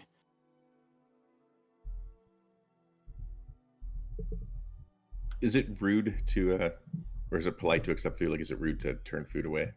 No. I mean, if Kavani is asking you something, they are not asking because they want you to say no. They are pretty straightforward.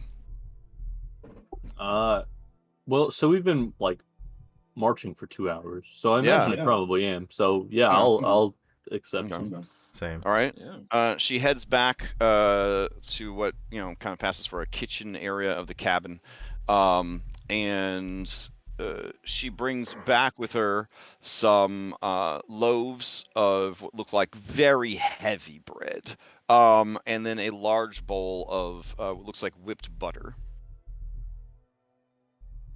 Kind of, explains the situation. You cut the bread, you put this much butter on as you want to eat it, but it's dry. It's very heavy, very dry bread. And then as you guys are eating, she says, now that we have broken bread and drunk of wine, let us discuss why you have come. The faithless move toward the destruction of Delmar. Long have they planned, but now the spirits of the land whisper to me. That the Dark Lord will stand aside.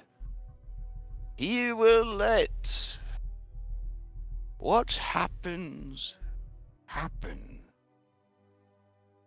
The spirits show me a future where the faithless rule and all returns to the most savage and primal. It won't be long after that they begin to hunt us down. Their brethren turned enemies long ago, a feud never forgiven.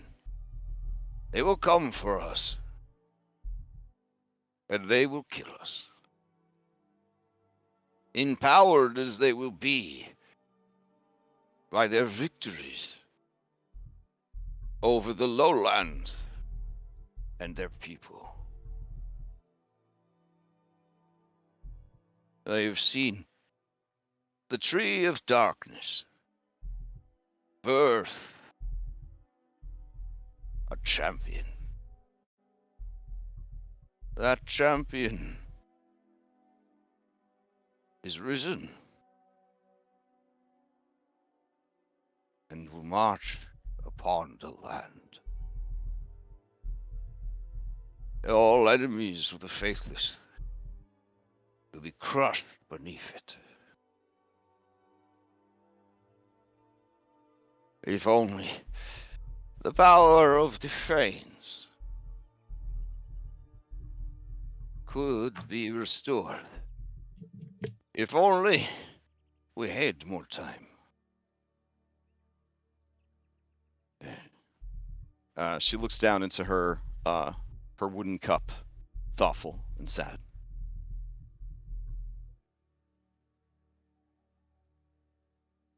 Irenia whispers to everyone nearby, "Do you have any idea what she's talking about?" No. Those She kind of said it in a way like, maybe we were supposed to know what she's talking about. she talking about those bowls that you wrote down, Mac? Those gemstones?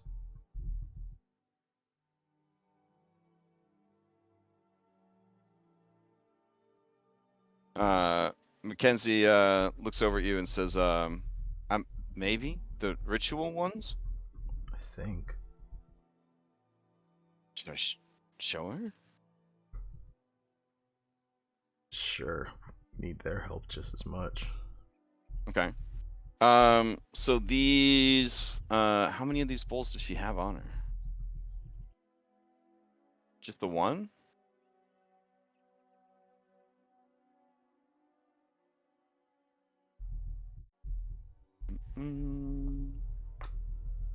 Is it on her sheet or did you put it in the party loot? Wait, what bowls? What were you talking about? Oh, I'm talking about what notes Mac had written down when we were talking to Davian. Okay, when you're talking to Davian. Alright. Yeah. That makes more sense. And Jenny Okay. and all, and yeah. Gotcha. Talking In the about... whispering, I thought you had said bowls, and I was like, I don't remember them finding. Oh, the bowl, no. But if they did, I'll believe them. Okay.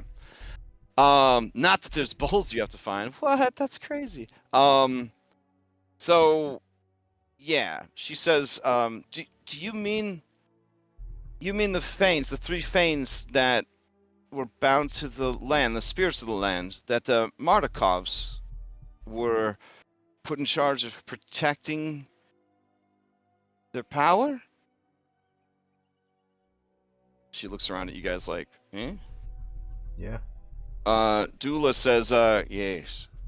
The clan of the Ravens were to be guardians of their power and wait for champions who could break the Dark Lord's bindings, freeing them and the land. But soon, the clan of the Raven will be no more. In the vision, I saw a flock of ravens flying over fields of grapes. But lashing vines, covered in thorns, black and oily. She kind of looks at your staff, Tiernan, when she says that.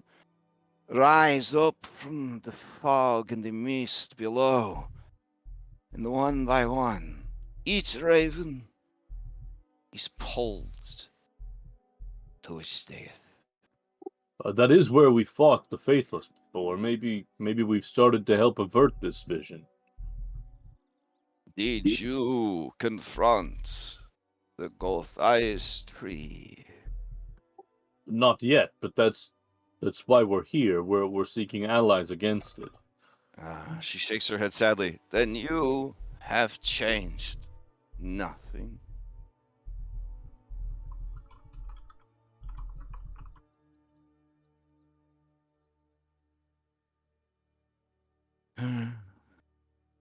You seek allies amongst my people to fight the faithless. You would make us your weapon against them.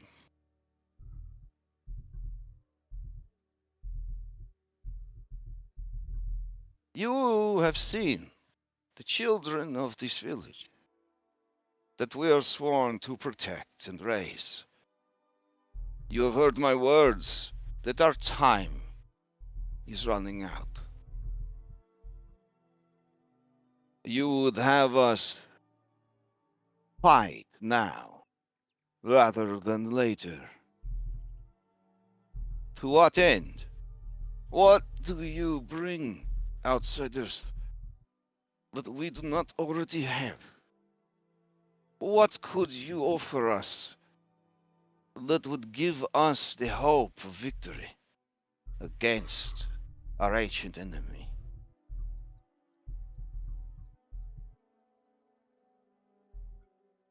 We offer you hope and action.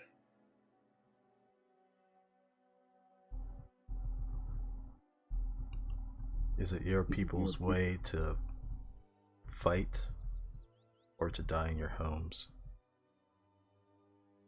It is the place of adults to protect the community from the horrors, the evils, and the dangers of the world.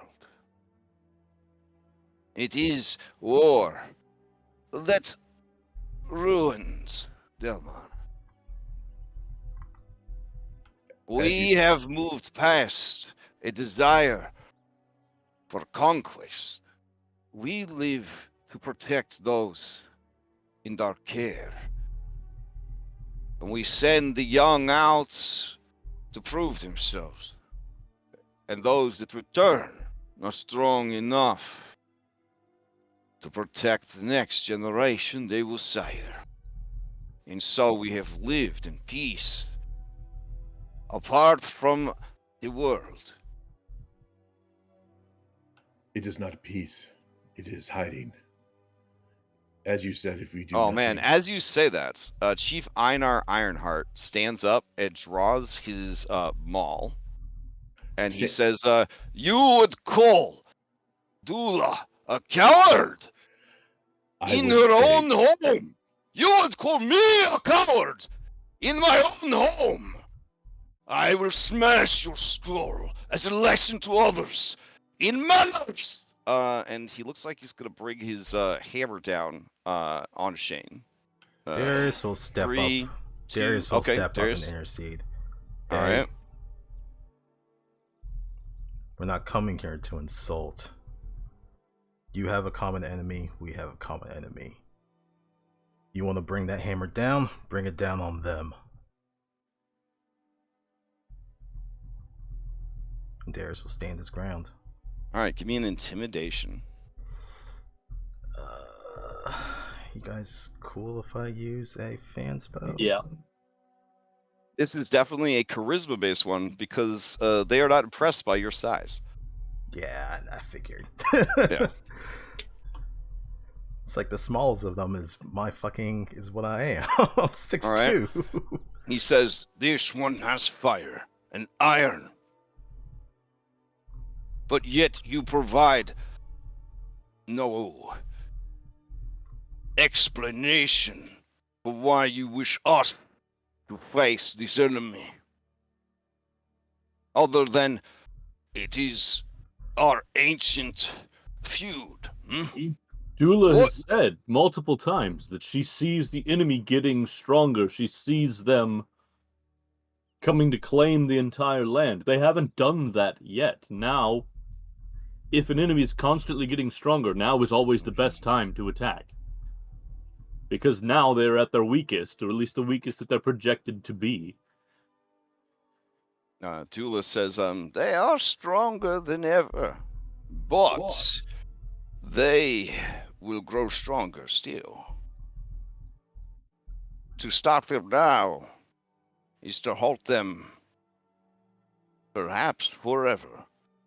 To let them grow is to lose everything.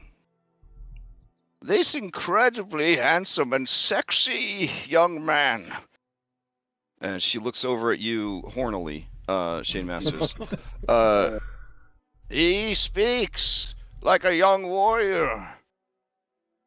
Perhaps we are cowards to live here in our mountains, away from the world.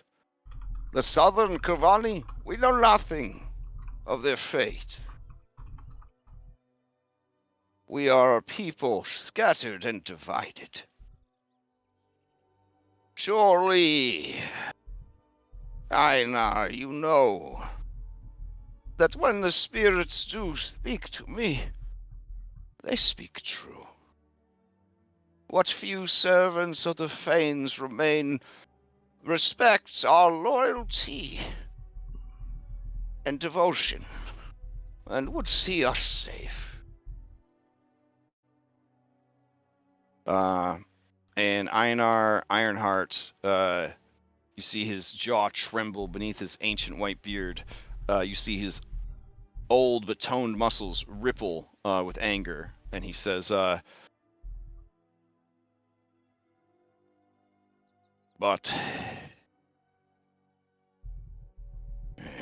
I will listen, and I will listen,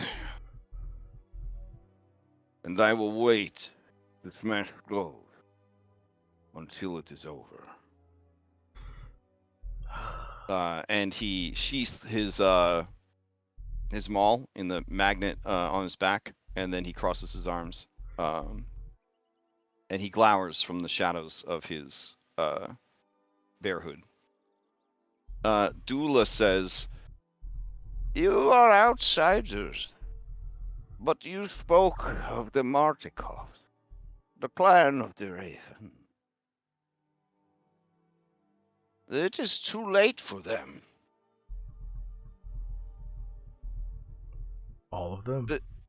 The people, well, I do not know, but certainly those who live near the Faithless will be the first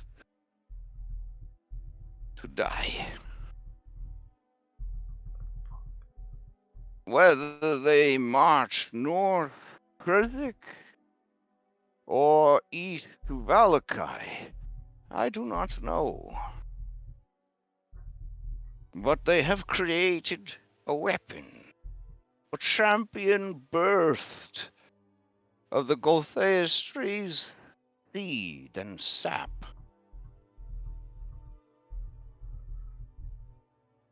A birthing that was blessed by the Dark Lord. Approval. The only ones who could save the peoples of the lowlands are themselves. You would need to make haste to warn them. If their fates matter to you at all.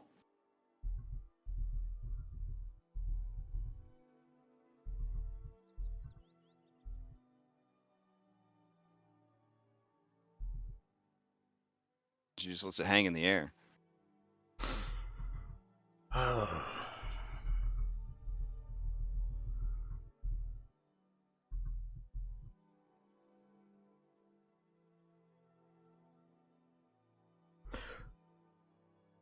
Darius kind of looks at the rest of the party that's gathered here. He kind of considers something.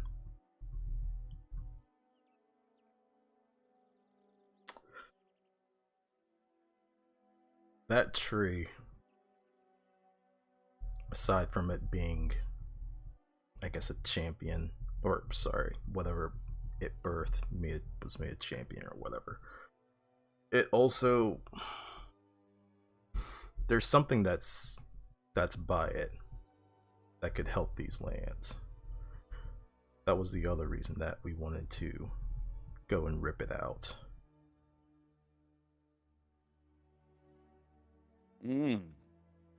Something we had learned from the Vistani that could be used to help these lands. Her eyes sparkle with intelligence and wisdom as she listens to your words. I will make you a deal, outsider. And as she says, she looks at Shane Masters like he is a buttered muffin. And she says, the faithless march to war. In doing so, they leave the Golthias tree unguarded, as well as the shrine of the forest thane. If you are willing to go and slay the tree and enter the fane, the forest, we will send warriors south to try and slow or stop the faithless' march upon the lowlands. And as she says that, Chief Ironheart says, you do not speak for the people. Mind your place. And she looks at him and says, I was there, spanking your bottom when you came out into this world. I have seen our end, Einar. Do you wish to delay it and die here in our home? Or do you wish to offer the chance for warriors to go and die gloriously against an ancient enemy? And perhaps in doing so, give us a chance. Do you know if we take out this tree, would it stop the champion? She says, the champion is birthed from it and draws power from it. Perhaps its death would sever that power source and make the champion vulnerable. So yes, it could give those who would fight against it a chance.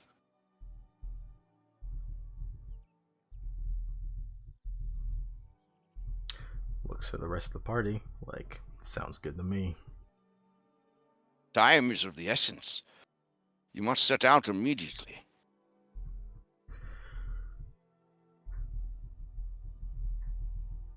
Well, I suppose you could probably get a night's sleep, but every hour you spend tarrying, it's another hour. The faithless march upon the land.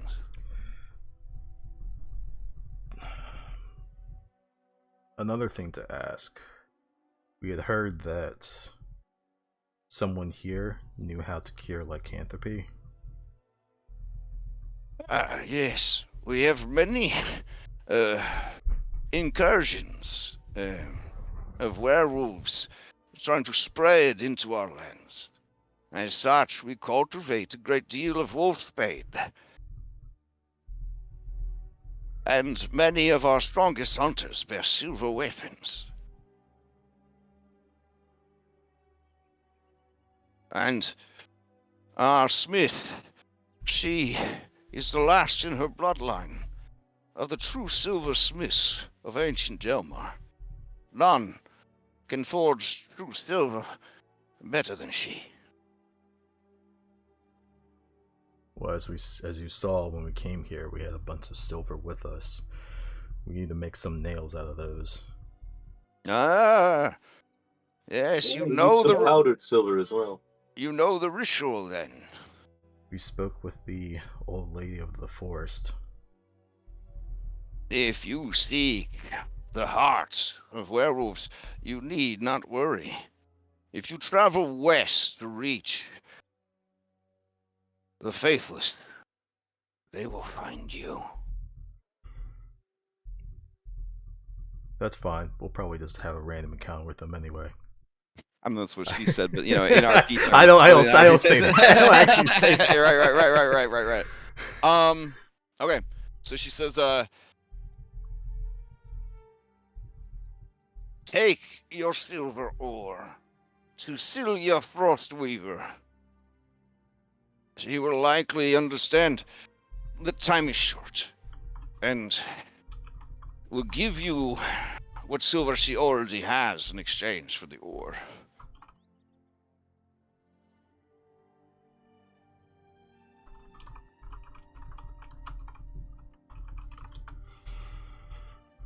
Thank you. Chief Einar Ironheart says, If you are seeking wolves, then I would have you speak with Rurik, the wolf slayer. He can give you advice, and if you'd like, he can even journey with you. He will leave you once the task is done, rejoin with our forces that we will be sending south.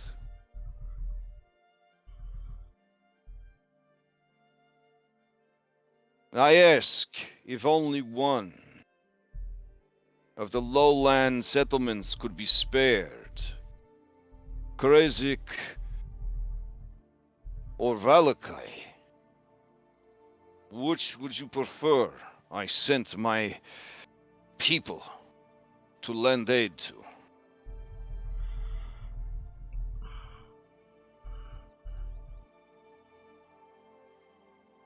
To be honest, we've not been to Krezik, so we don't know much about it. We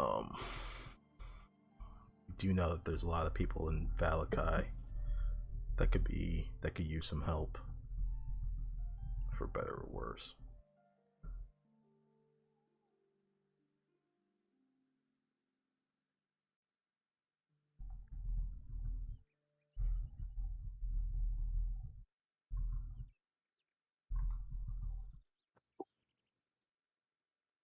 all right, we got 2 votes in.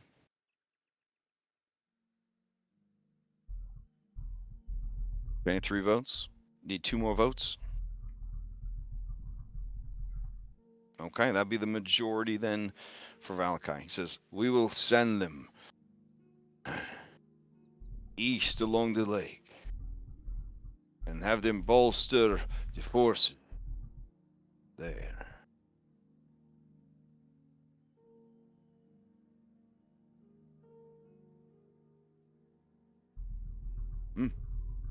All right. He turns and begins to walk out of the cabin. He says, I will take you to our smith. Dula looks at all of you and says, thank you for the courage to come here and to speak so plainly. He does not see in you what I see.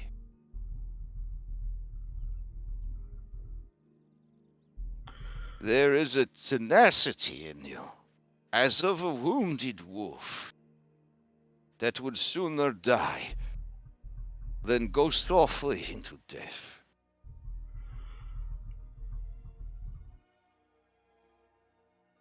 When we were brought here by one of the Vistani, they said it was because we had the blood of heroes in us. For the longest time, I didn't believe that shit, to be honest, but I mean, if there's anyone who's gonna be standing up, guess it may as well be us. She gives you a warm smile. And you see, despite her incredible age, she has almost all of her teeth, and they're in great shape. He'll just give her a nod and he'll follow his chief out. Okay. As you guys are hustling out of the or heading out of the cabin, she approaches you, Shane, with a wrapped bundle, and she says, "A boy as sexy as you needs to be protected. Take this. It might help you." Do you accept her offering? Yeah, he'll take it. All right. It is a superior healing potion. Thank you.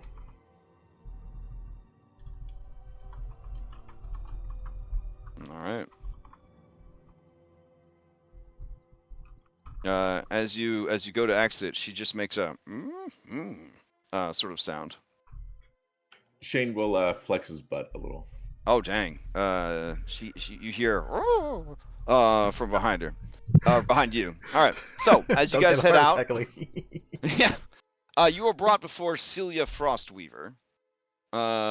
She is hammering away at yet another great axe. Sweat dripping, steam coming off of her body because the forge is mostly outside.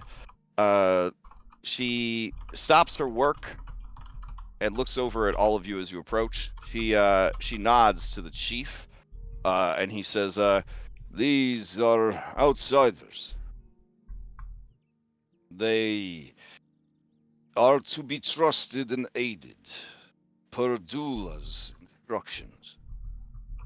They have brought with them silver ore." Okay. Celia looks at you all and she smiles and she says, "It has been long since I was able to work with silver. Our ore supplies ran out years ago. Where did you come by this? I would love to see if there is more to be found." There's a mine off to the east. I thought all the mines had been caved in. This one was close to. Interesting. May I examine the ore? Darius steps back. Okay. She kind of rifles through it. She looks at Anna's fucking sleeping bag body and kind of cocks her head, and she just sort of picks Anna's body up. He would have moved that to the side. And so as she's looking through it, she says, "This is exceptional quality. This is true silver. This is a king's fortune. Would you be Was able it to easy mix... to come by?" No. He'll kind of point to the wrapped body of Anna. "I see. My condolences for the loss of your fellow." There were ghosts in there that we didn't realize. The restless dead. A dangerous enemy, but one that true silver can deal with swiftly. Would you be able to make some nails out of this? You seek silver nails for... Lycanthropy. I see. For that, you need only true silver powder for the brew. Any silver nail would work fine. I can give you some. How many nails do you need? One for the skull and one for the heart. Could you afford 10 nails? I will part with them gladly for the opportunity to work this ore. If you give me the night, I can at least get you the silver. Or is tonight... No, the moon is still a ways away, yes?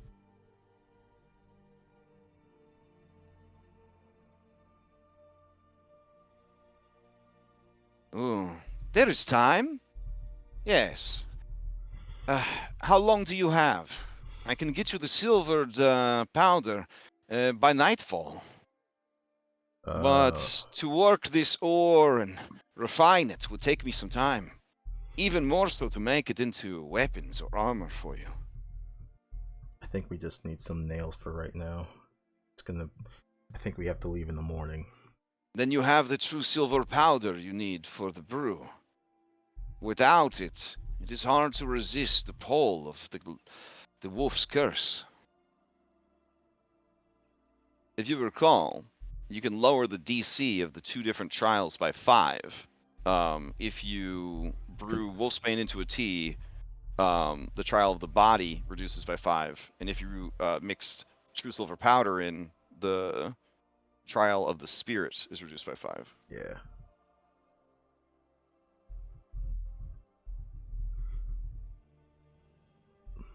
Whatever she's able to, I guess, if we are leaving in the morning, which I'm assuming so, because it's pretty late in the day. Yeah, whatever she's able to work with by morning time. All right. She could quickly make you true silver arrows if you have to leave in the morning. If you wanted the amount of silver that you've brought her, she could make you armor and or weapons of true silver. True silver weapons have all the properties of a silvered weapon, but anything that requires silver to hit them would also take 1d6 radiant damage. And that includes werewolves. Oh shit. And true silver armor, if you are struck by a creature that is able to be harmed by silver, it would take 1d6 damage as a damage shield effect. What do you guys think? We're kind of But short on time. she would need time. You could commission her to do this and hope that everything turns all right and come pick up the stuff later.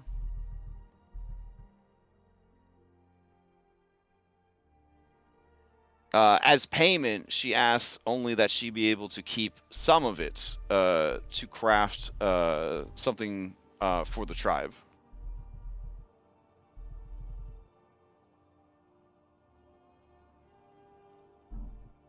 Does anyone need any true silver stuff? I'm kind of holding on to Anna's dagger, but that's just regular silver. I've got silvered battle axe already. I wouldn't mind a silvered weapon, honestly. I have a normal rapier. Yep, Daniel could probably use one too, although his weapon is his mind.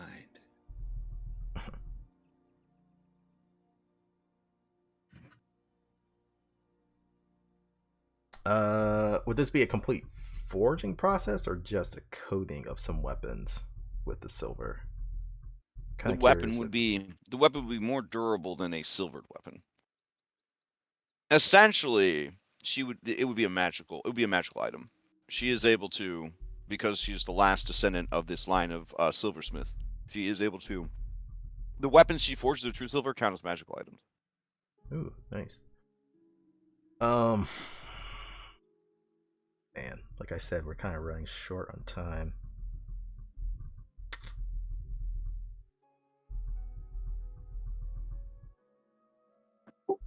I feel like it's kind of gonna be worth it.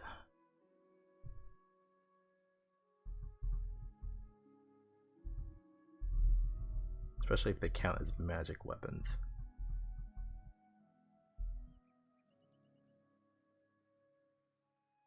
Thoughts? Yeah, I mean, yeah. We should probably do it.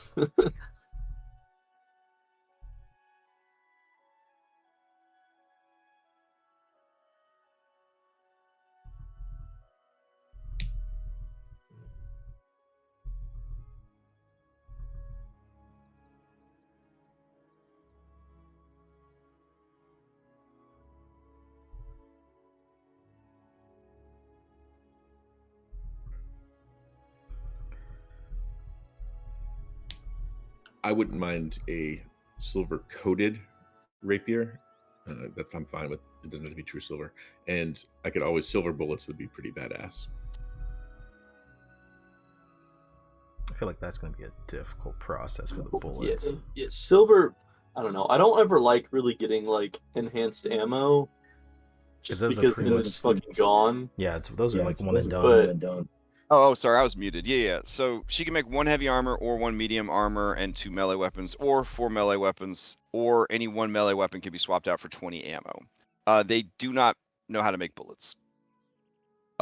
If you mention silver bullets, she says the Krezites are masters of such craft and trade. She can make silver sling bullets, but you get the idea that it's not going to work entirely the same. Maybe. Yeah, she can coat for. I feel like for melee weapons, maybe better. Okay, so again, these aren't going to be coded. These are going to be like straight up silver all the way through, which would render them magical for the purposes of overcoming other creatures that can only be hurt by magical yeah, that'd weapons. be pretty good. Or the armor, any creature that is vulnerable, well, not vulnerable, but affected by silver, when they try to hit you, they take 1d6 radiant damage. That would let me get the Warhammer out. Yeah, let's do the And it'd be weapons. silver. Okay, so you're doing 4 weapons. Yeah. Yep, 4 weapons. Okay. Mhm. All right. She is such a master of her craft that, assuming it's not an overly complex weapon that she's not used to making, she can make 1 per day, starting tomorrow. Oh wait, we could get our so if you're pure martial, which all of you should be, and we're level 5, we have exotic proficiency now in 3 weapons. So if you want one of your exotic weapons made, you might be able to get that done here. Like a fucking switch axe. Oh yeah. Valda's Spire, baby. That'd be a little too fancy. A sword that turns into a whip. Oh yeah. A Silver rapier is sword. fine for me. Okay, so in Hey, like, look treasure, up. in treasure, declare the true silver that you would want, knowing that you would have to come back to get it, essentially. Yeah. Because while she is a powerful warrior, she is also their master smith, and so she would be staying here with the defense force to keep the children safe from the local dangers.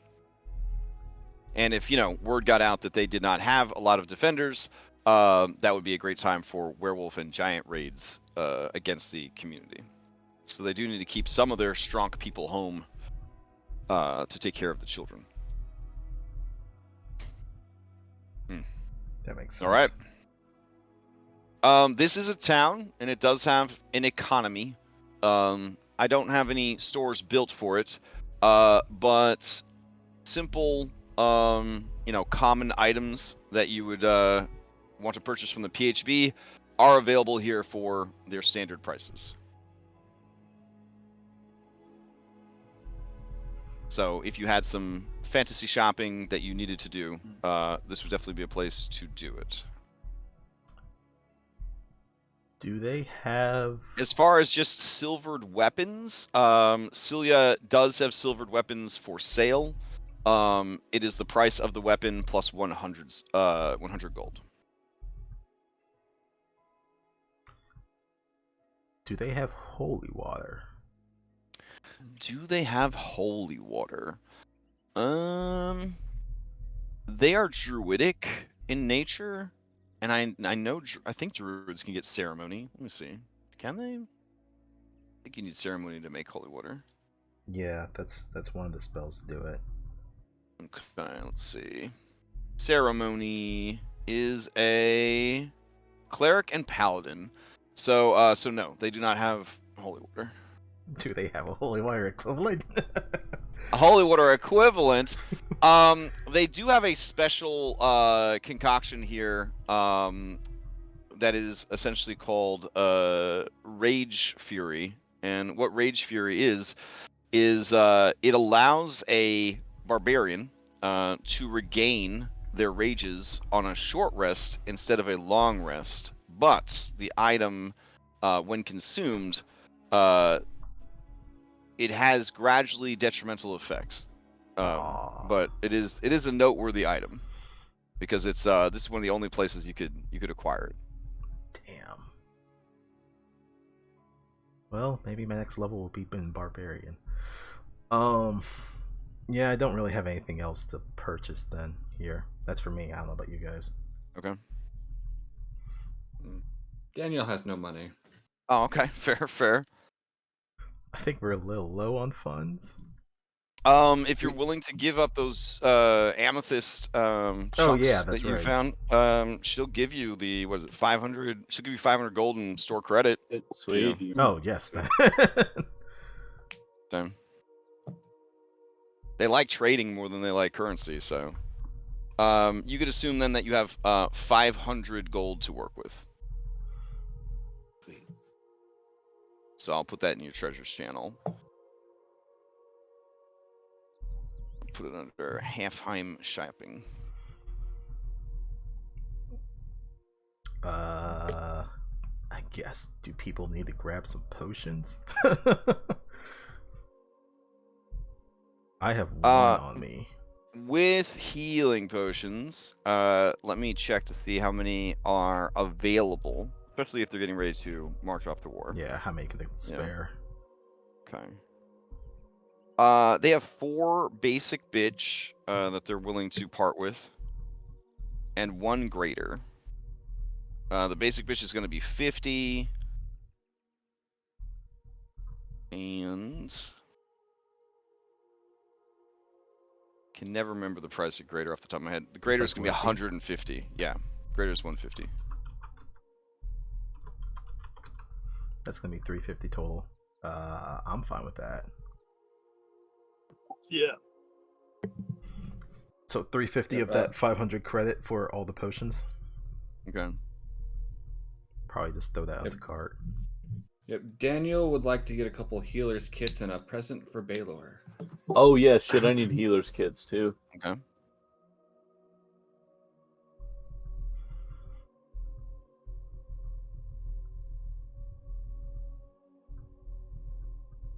Let's see. Other noteworthy things besides the Rage Fury elixir is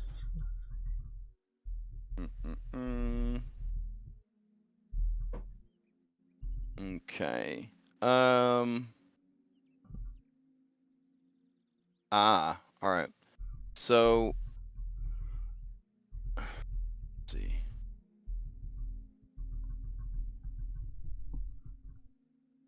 Yeah, they have elixirs of Mountain's Might. These elixirs grant you enhanced physical abilities.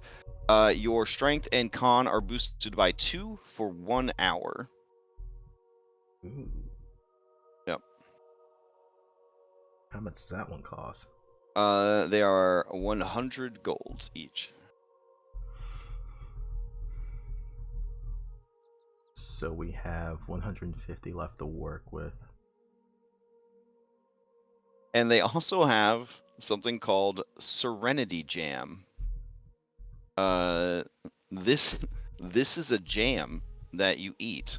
So you open the jar, I guess, and just down it like an entire jar of jelly. Consuming the jam induces you with a sense of contentment and satisfaction. You have advantage on wisdom saving throws against being frightened or charmed for 8 hours. That is 50 gold a jar.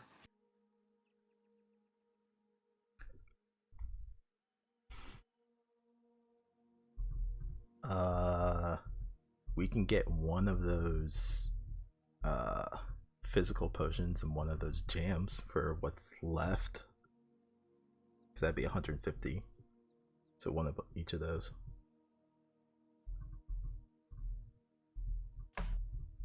Does that work for you guys?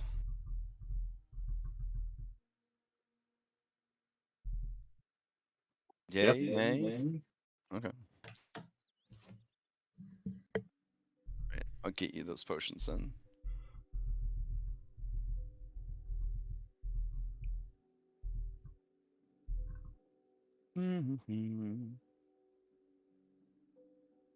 All right. The plan is to stay here the night and then head, I'm assuming, west and south. Yeah? Yep. All right, cool. Do you guys have anything in particular you want to try to do this evening? Carousal is a possibility. Darius would carouse with them. Okay. Tiernan will not. All right. Anyone else carouse? Shane's not in the mood, so no. Daniel's too worried about Baylor. Aw. Okay. All right. Then I'm not worried about Baylor. I'm worried about Correas. So Point breaks. yeah, you're just gonna leave them outside of town until morning. Is that the play? Or do you want to go and check on them? If Oh, Shane Dan- went to check with Daniel, yeah. I mean, it's up to you guys. You tell me. You Oh, want to yeah. go check on them, or? Oh yeah, Daniel would like to go check if he can, if there's time. Not wanting one of us to wander alone into the big scary woods, Tiernan will accompany Daniel. Okay. Yeah, but Daniel needs to get Baylor a present though, because he promised. All right. So what are you gonna get him? There are maidens. I would like to get him a basket full of chickens. Okay. He said maidens of any kind. I'm hoping it's not going to be a mice and men puppy situation. But something. I mean, it's but going to like be like these are popcorn chicken to him. Yeah. Well, I'm hoping I can get him something, small and gentle to start training him to be nice to things. Well, chickens or maybe are very affordable. Or maybe it's. Yeah, or maybe it's just going to be a mice and men situation. But yeah, we'll try that. Yeah, no, they're just snacks. Yeah, just gonna stuff like baby chicken to his beard and just start keep adding them. So if someone has money to spare this man, you can buy a chicken is like 2 copper. So you can get quite a few chicken for like an electrum piece. For a gold piece, quite a few chickens. Yeah, puppy dog eyes. Okay. Puppy dog eyes. All right. So you have your basket full of chickens. Mm-hmm. Okay, and you return to check on them. Darius, I'm gonna throw those potions before I forget into your bag. Let's see. Or you can throw Serenity. them into the. Oh wait, no, we don't have the cart. It's- Never mind. Yeah. It's too late. And then Elixir of Mountain Smite. All right, they should be on your character sheet now. All right. Okay, as you head back outside and you go back to the location, you find that Kureus and Claw and Baylor are all sitting crisscross applesauce, and they're all doing their breathing exercises. Hearing your approach, Kureus opens one eye. When he sees you, Daniel, he says, "Daniel, my friend! My fellows didn't kill you. That's good. What news do you bring from the village? I see you brought chickens." Yeah, I promised Baylor a treat Okay. or a present. Baylor grabs the basket and eats all of the chickens. Whoa! Claw makes a sad sound, so he pulls one chicken out of his mouth, who looks traumatized, and then he hands it to Claw, and then Claw eats it. I tried. Literally popcorn chicken. I knew it. Kureus says, "What news do you bring, though, besides chickens? Is it time? Do we march to war? Did they send you on some nonsense spirit quest to prove your worth, etc., etc.?" I think all of those happened. No, they're gonna help us. Oh, excellent. They didn't even make you look for the Stormforged beast. Wait, what? Ah, well, there's this creature that lives in the mountains, a legendary beast of thunder. It's it causes issues for the village from time to time. Anytime someone comes seeking the aid of the village, if they are outsiders, they are sent to deal with it and never return. Sounds like a post-campaign quest. I suppose. The creature is a mighty 3-horned behemoth. with a mace-like tail. Its horns crackle with electricity, and when it Wait, stomps but the Enid, earth... isn't that old speak for dinosaur? I do not know this word dinosaur, but it is quite a sight to behold. Dude, they got dinosaurs here. I guess so. Sweet. I don't know. I mean, I feel like that was sort of like old-timey talk for dinosaurs before they really knew what dinosaurs were. The lightning part seems new. He draws for you in the snow a rough depiction of this Stormforged beast that you might better understand, what he's trying to explain to you. And yeah, by all accounts, it does look like a souped-up Triceratops. That lives in the mountains. Interesting.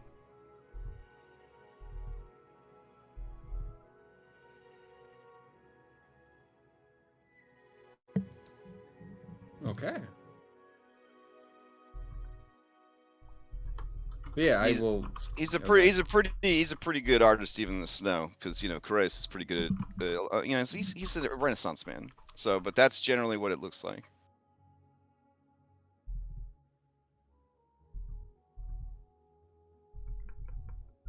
Damn. Yeah. Mm. He says, time must be short for them not to have sent you after the thunderous beast. Now I'm worried. I hate being worried. Oh, what did you think of Dula? Is she not the most beautiful and enchanting of women?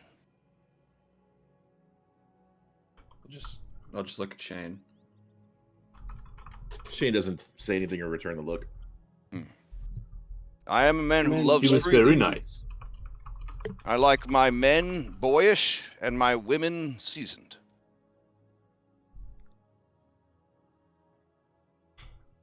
A man who knows what he wants. I'm not there. All right, so you are carousing. Let me boot up the carousal table for you. Well, actually, I was kind of thinking. Okay. It's, I guess, still carousal, but seeing that this is like a village of warriors and stuff like that, he kind of wants to. I mean, he kind of has been a little bit pissed off that he hasn't been able to, protect the people that he's been traveling with. Oh, you want to do some fighting? Yeah, I know pit fighting is kind of one of the off things that's happening. I wonder if these people do that, and if Darius. Oh yeah, they love fighting.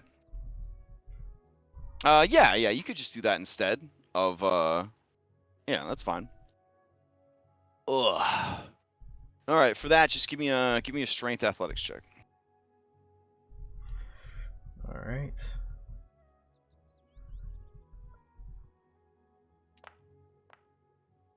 Now remember that Barovia is a demiplane that opens up into all places in the multiverse. So magic dinosaur, not that weird. Not that weird. It's not the weirdest things that we may find. I think I remember there's supposed to be a shadow dragon that should show up.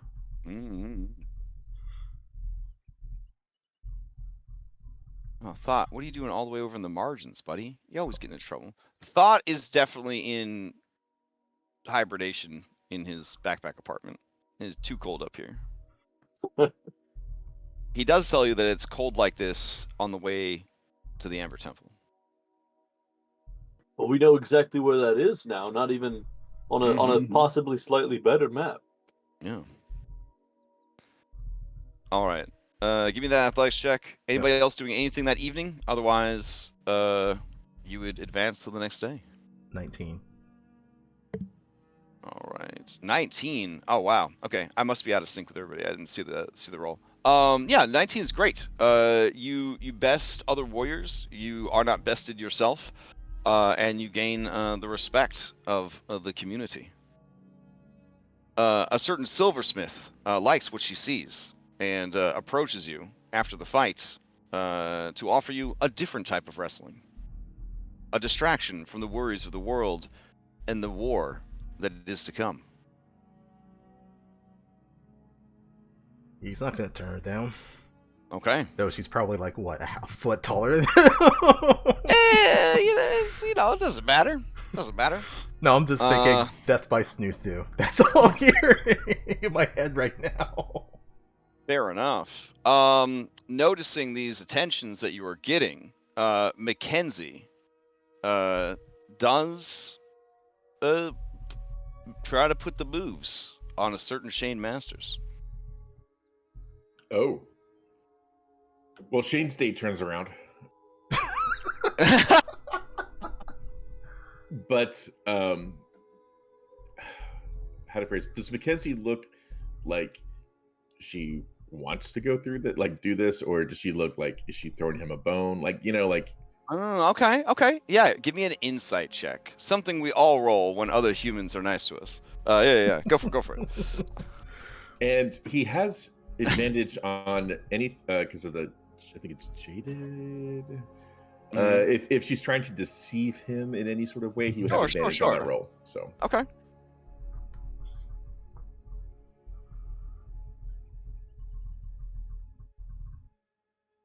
Did it come across? Oh, sorry. It did not come across for me. I feel like I'm completely out of sync with everybody else. I finally see Darius's athletics check though. So yeah, I saw Gibby's roll.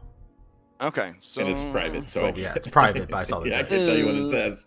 Since it's private and I'm loading slow, I will go ahead and just roll 2 dice IRL behind the screen, and I will apply your modifiers to them.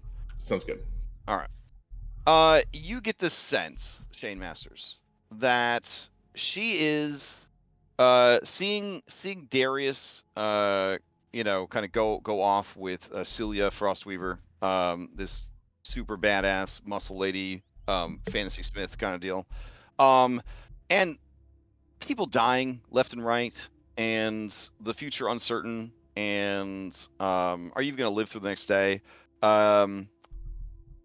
When she, with her breath kind of hot and smelling of mulled spice cider, when she starts to sort of flirt with you, and in a more let's go more than flirting kind of way, there's that moment where you might even say, "Are you sure?" And then she would say that, "Yeah, you try, Shane. You try real hard, and you're very easy to look at, and we don't know if we're gonna make it. I don't know if tomorrow it's gonna be me instead of Anna. I've seen too many people die, and I want to live a little before I do."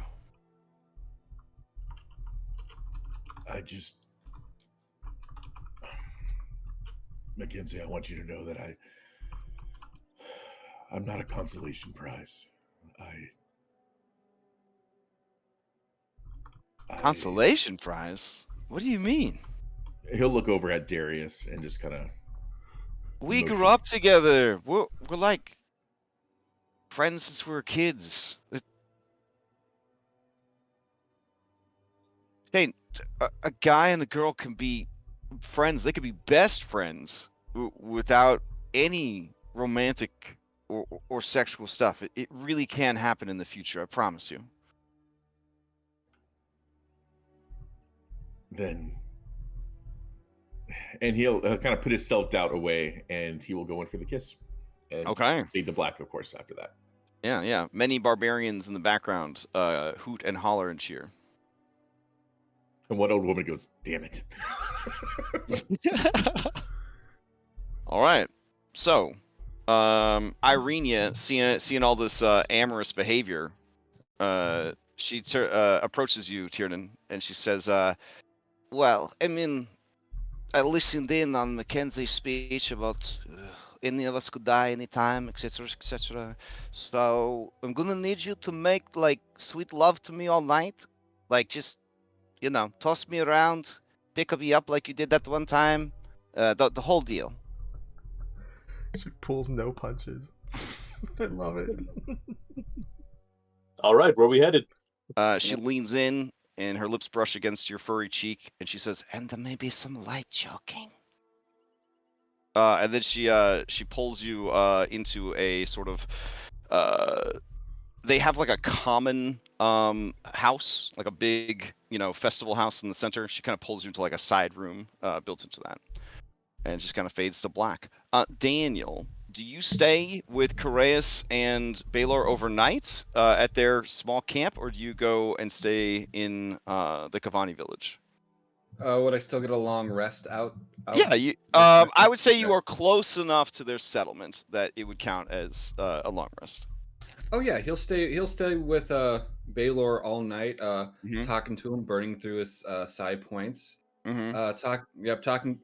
Telling him the rest of the Shrek franchise and how it all turns out. Oof, I don't know if you got Yep. enough time to do that in one night, man. But give him, We'll, keep him around we'll, for more. yeah, yeah, we'll get started, but he's gonna do it in his mind and out loud because he wants to start learning his language Okay. as a downtime activity. When you get to the end of Shrek 2, he asks you to sing "Holding Out for a Hero" an additional time because it is very will. catchy. Okay. Yeah. All right.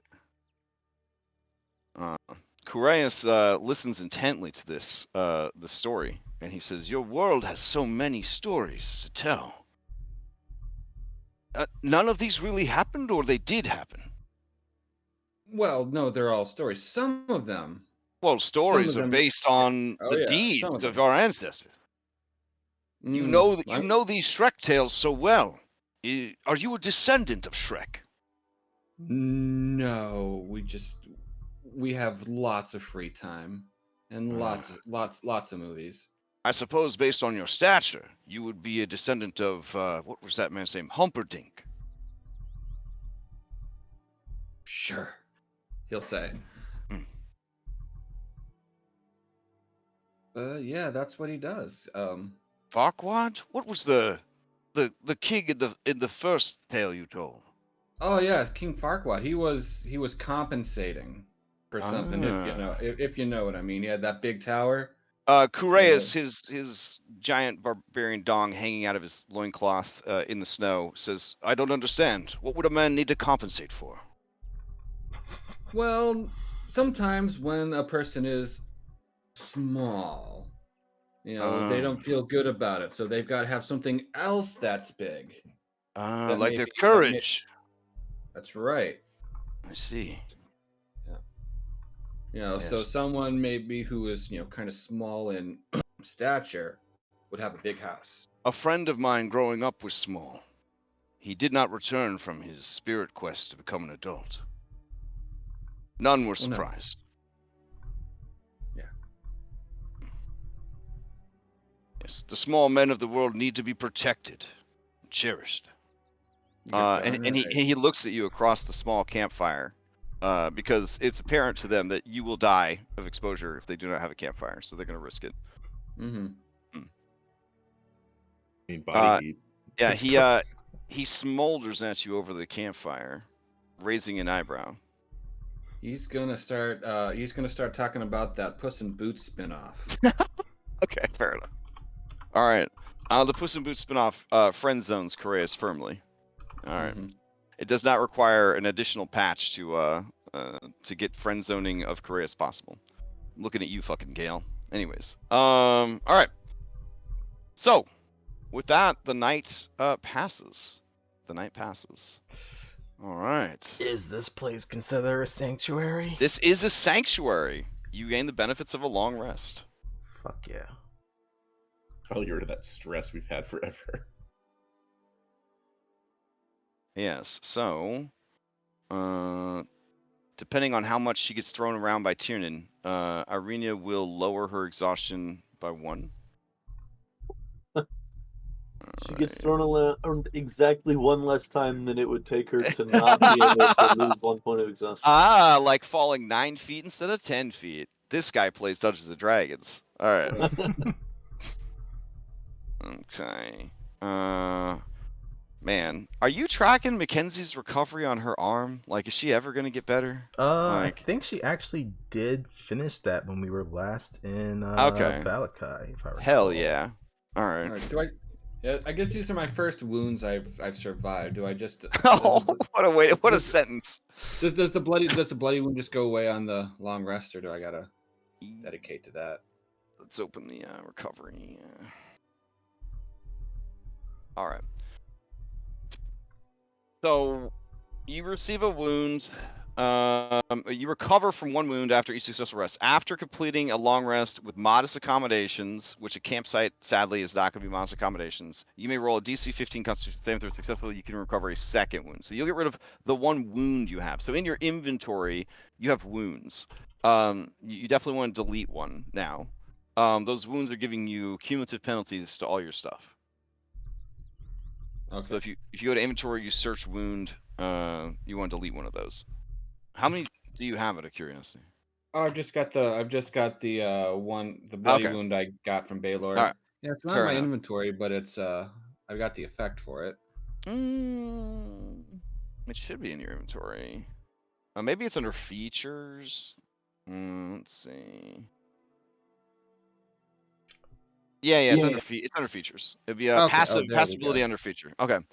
There we go. So that's what you would get rid of on this long rest. And a point now- of stress, or Now let me check your wound. Every time a creature uses both movement and action, blah blah. So that wound would only go away. That injury would only go away if you didn't have any wounds. So it's a muscle and tissue damage. If you have no wounds but could remove a wound, you remove one of these injuries. So you would still have that until you get another wound removed. So like wounds are less defined, sort of like buffers that keep your actual injuries from healing. You have to get rid of those before you can heal up the injuries. okay. Yeah. I accidentally deleted it off my features before you said that. Oh no! All right, don't worry, I'll add I'm it back sorry. in. I'm sorry. No. You have the bloody wound still. You just don't have the wound. Okay. Yeah. Okay. All right. Yeah. I mean, I'd lose 1 point of stress. Right. Okay.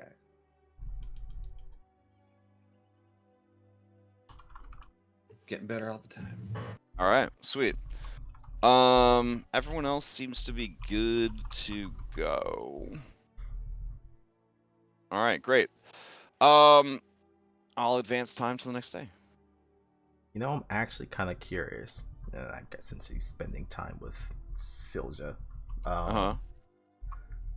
if whatever she is capable of making would be able to kind of be part of his prosthetic. Okay. She could make you a true silver fist. Yeah. So I put the claw gauntlet in a treasure thing. So yeah. So for that, yeah, if it's able to be true silver, that'd be cool. Okay. Because next level, I actually get magic fists, so I just have to survive until then. All right. Well, in the morning, as you depart, Celia Frostweaver tells you, Darius, that go forth into battle. When we meet again, you will be a celebrated champion, and I will have your weapons waiting for you.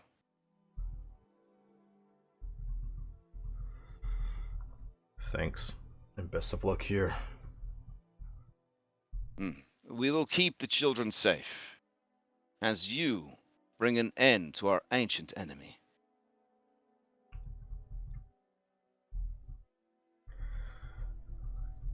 Okay. So we would get powdered silver and nails? Yes. So you have the powdered silver nails, you just need the hearts. Yeah.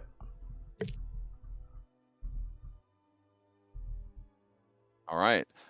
Joining you, unless you send him away, is Rurik Wolfslayer.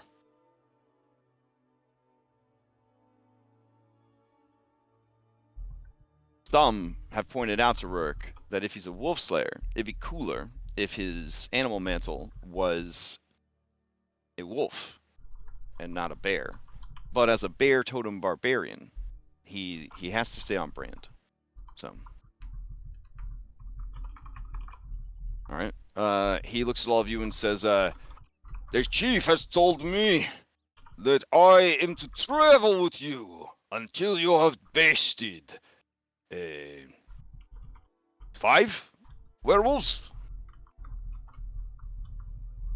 I don't. Sure. 5. They are dangerous, but do not worry. I have brought much wolfsbane. If they lay claw or fang upon you, we will poultice it with this toxic herb. Welcome aboard. And you'll give him a predator handshake. Yes. All right. So, if we head west, they will be upon us in no time. Prepare yourselves for battle. Once I have assisted you, I travel south to meet up with our forces to do greatest battle against the faithless. And we travel south to go dig up a tree. This is all of your party. There is no one else that we'll be traveling with. We do. He says, as you're headed towards the camp where Daniel and the giant are. We do have 3 others with us. You already know Kureus. Okay, so at that point, the campsite would start coming into view? Yep. Yeah or nay? Holding out for Hero is floating in the background. And we also found a giant up in the mountains that's going to be helping us. You have a giant! And then he kind of looks ahead and he sees it, and he's like, It's a very small giant. That's small? Fuck. Yes. Oh, and it's that guy. Ugh. Curious. he says. He could have been one of the most legendary of all our people. He still has a chance to be legendary. We just have to go, like I said, dig up a tree. Maybe that will give him something. Well, a giant, even a puny one like that, will definitely help you with the tree. Alright, he says, You are backed by Dula and by the chief. If you feel that these companions are worthy, I will not judge you. and he says, Curious! I see that you have stumbled upon good fortune yet again. and Coreus looks over at him and says, Rurik! It is good to see you are still alive. Your expertise against the werewolves will prove useful in the battle that is to come. These are fine companions that I have found. I stumbled upon their camp. He says, I don't care about anything that you do, Curious. You could stop talking. Now, let's go. Claw looks at the man wearing a bear costume, and narrows his eyes. Like, what's going on with that? The giant stands up. He looks down at Daniel and he says, Werewolves, no.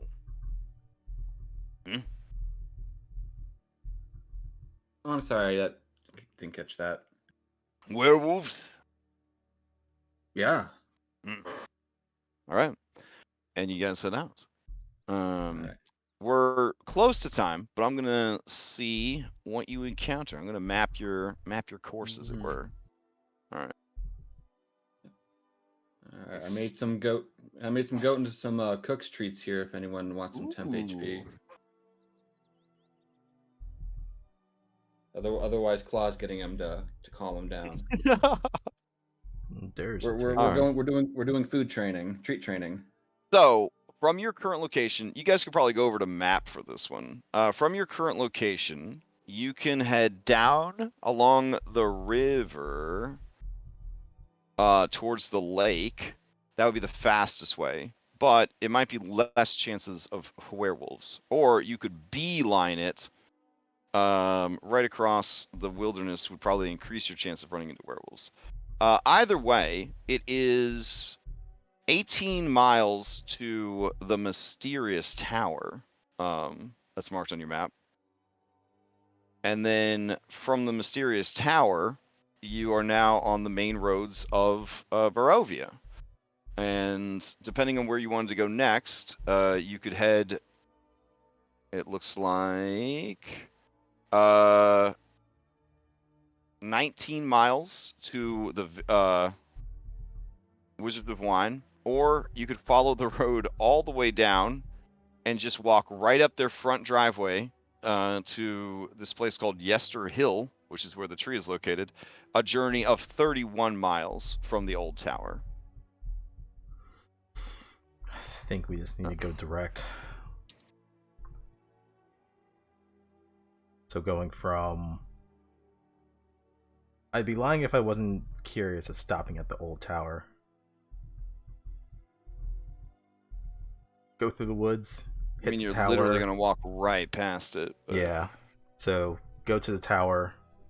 That's probably enough distance for us to camp by it, if anything. And then from there, continue down to the road path going to Yester Hill. All right, or 19. It's 31 to go from the tower to Yester Hill, or it's 19 if you wanted to swing by and check on the winery.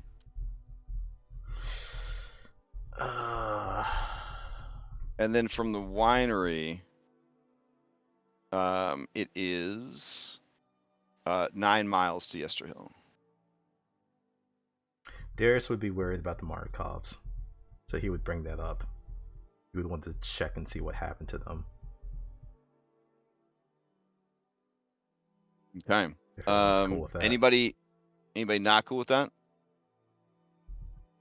No, I think that's good. Okay. Okay. Let's see. Calculator time. Okay, so 18 to tower would be 6 hours of travel. So that would actually, maybe, tower could make a good place to stop.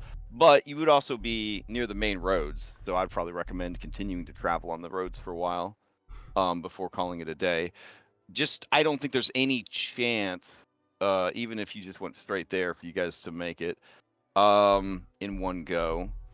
It'd be 37 miles total, right? If you did to the tower and then to the winery, that would be 12 hours of travel. So you could push yourselves really hard, get there in one day, but that'd be 4 Constitution saves against exhaustion. Let's see what's at the tower first before we start making that plan. All right, let me check for encounters on the way there. You are not on the road, so these are going to be a 15 or higher. Oh, wow. Okay. Okay.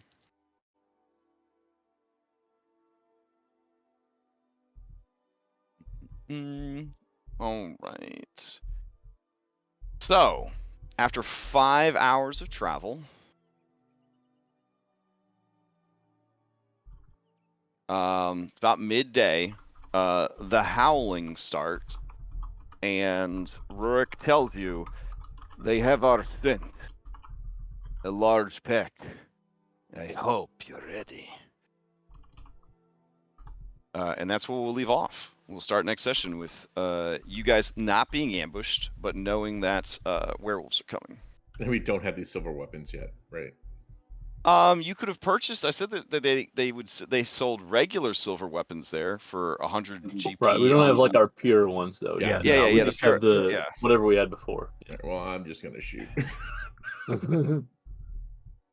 All right, then. Yeah, that's a good place to stop right before the fight starts.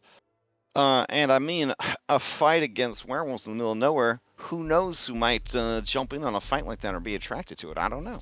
We'll have to see.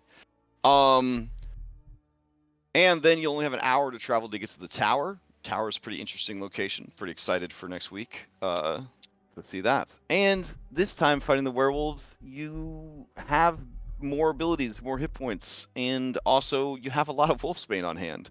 So, good shit. You also have a werewolf hunter and a giant and a bear. Yeah, you Yeah. woke him. Two things that we didn't, three things that we didn't have before. I am excited to see if having a giant and a cave bear is a quality of life improvement. At least combat wise. I mean, it So gives him we'll have something to see. punch.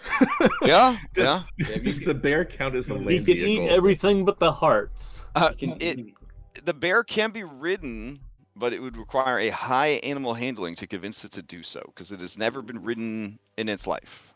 So, yeah. But yeah, you have a fucking squad now. I mean, you got a giant, you got a bear, you got this guy, you got this guy. All these guys are like, and you got Irenia. They're all doing their own action economy over here. I mean, I don't that's think I have the real insight to know Crash is going, maybe they won't die so much this time. listen to me. With all this shit that you have managed to get, if you guys fucking die next week, I'm gonna be so upset. Like, I'm gonna be mad. All right. So, do not die next week, okay? I think it'll be more of there's something wrong with us problem by then. It's gonna be. Did you run over like a witch who was like carrying a mirror home, like after running like a traffic stop? Like, that was carrying their black cat. Yeah. Like taking their black cat home from the vet. Yeah, like, how bad have you angered our Jesus that with all of the things that you have here helping you, you die in this next encounter? It can't happen. It can't happen. I'm calling it out right now. Fucking victory next week. Damn it. I can't say the same about the tower though, but at least the werewolf. At least the werewolf fight. Okay. Quick announcements. No mythic prep today. I'm repairing a ceiling. Have you ever repaired a ceiling before, Crash? No, I have YouTube. And then at 8, we got Mythic Odyssey. One of the tougher / cooler fights they've had in a very long time. They're going up against Midas, the Golden God. So that's pretty exciting. Tomorrow we got Outlaws of Alcazar Sunset. We left off as guns were being raised and banks were being were being stuck up. Not even heisted, they're just being stuck up. So I'm very excited for that. That's gonna be, like, we're starting right in the middle of bank robbery. Very excited for that. Tuesday, Abomination Vaults. The dungeon delving continues. Level 8 on level 8. So pretty neat. Then we've got Cyberpunk Red, also happening on Tuesday. Wednesday, we're going to play more Baldur's Gate. We think we're in Act 3 now. We're not sure. There wasn't like a big banner that said, hey, you made it to Act 3, and then, like, high five and a hand job. But we're pretty sure we're in Act 3 of 3.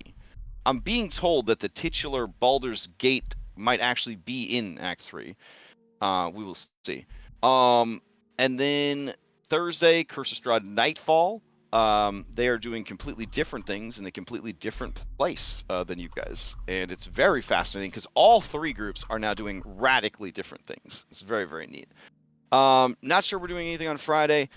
Saturday, we're going to have Outlaws Alcazar High Noon. They're in the middle of a little B&E. You know what I'm saying? Bringing it in, a little home invasion. So we'll see what they decide to do about that. And then my Curse of Strahd Classic game will resume, but that doesn't get streamed. And then next Sunday, I'm tired already just talking about the week. Next Sunday, we are back here. So, anybody have any other announcements before we adjourn? Rhyme of the Frost Maiden with Orpheus on Fridays. Okay. That's all I'll say. Alrighty. Then I hope you guys enjoy the rest of your Sunday, and I wish you all of the luck next week as you get your werewolf hearts and go explore this mysterious tower. So I feel good about what happened. Yeah, I'm honestly very surprised. I'm very surprised. I mean, you took a big risk with your character, obviously. It would have been a real quick death if your dice had not been in your favor, if you had not been thinking on your feet. So yeah, man, it's gonna be hard to manage a 6 intelligence chaotic evil individual, but as long as you stay vigilant, it should keep the casualties low. As We long as got we this. we point him Yeah. at things to punch, and that gives him a got distraction this. All right. Just keep him fed. and keep him fed. Okay. Yeah. Well, I'm off to try to figure out how to make the ceiling work. All right. Talk to you guys later. Thanks for running, Mm. Yep. and thanks everyone for tuning in. Catch you next time. Hmm.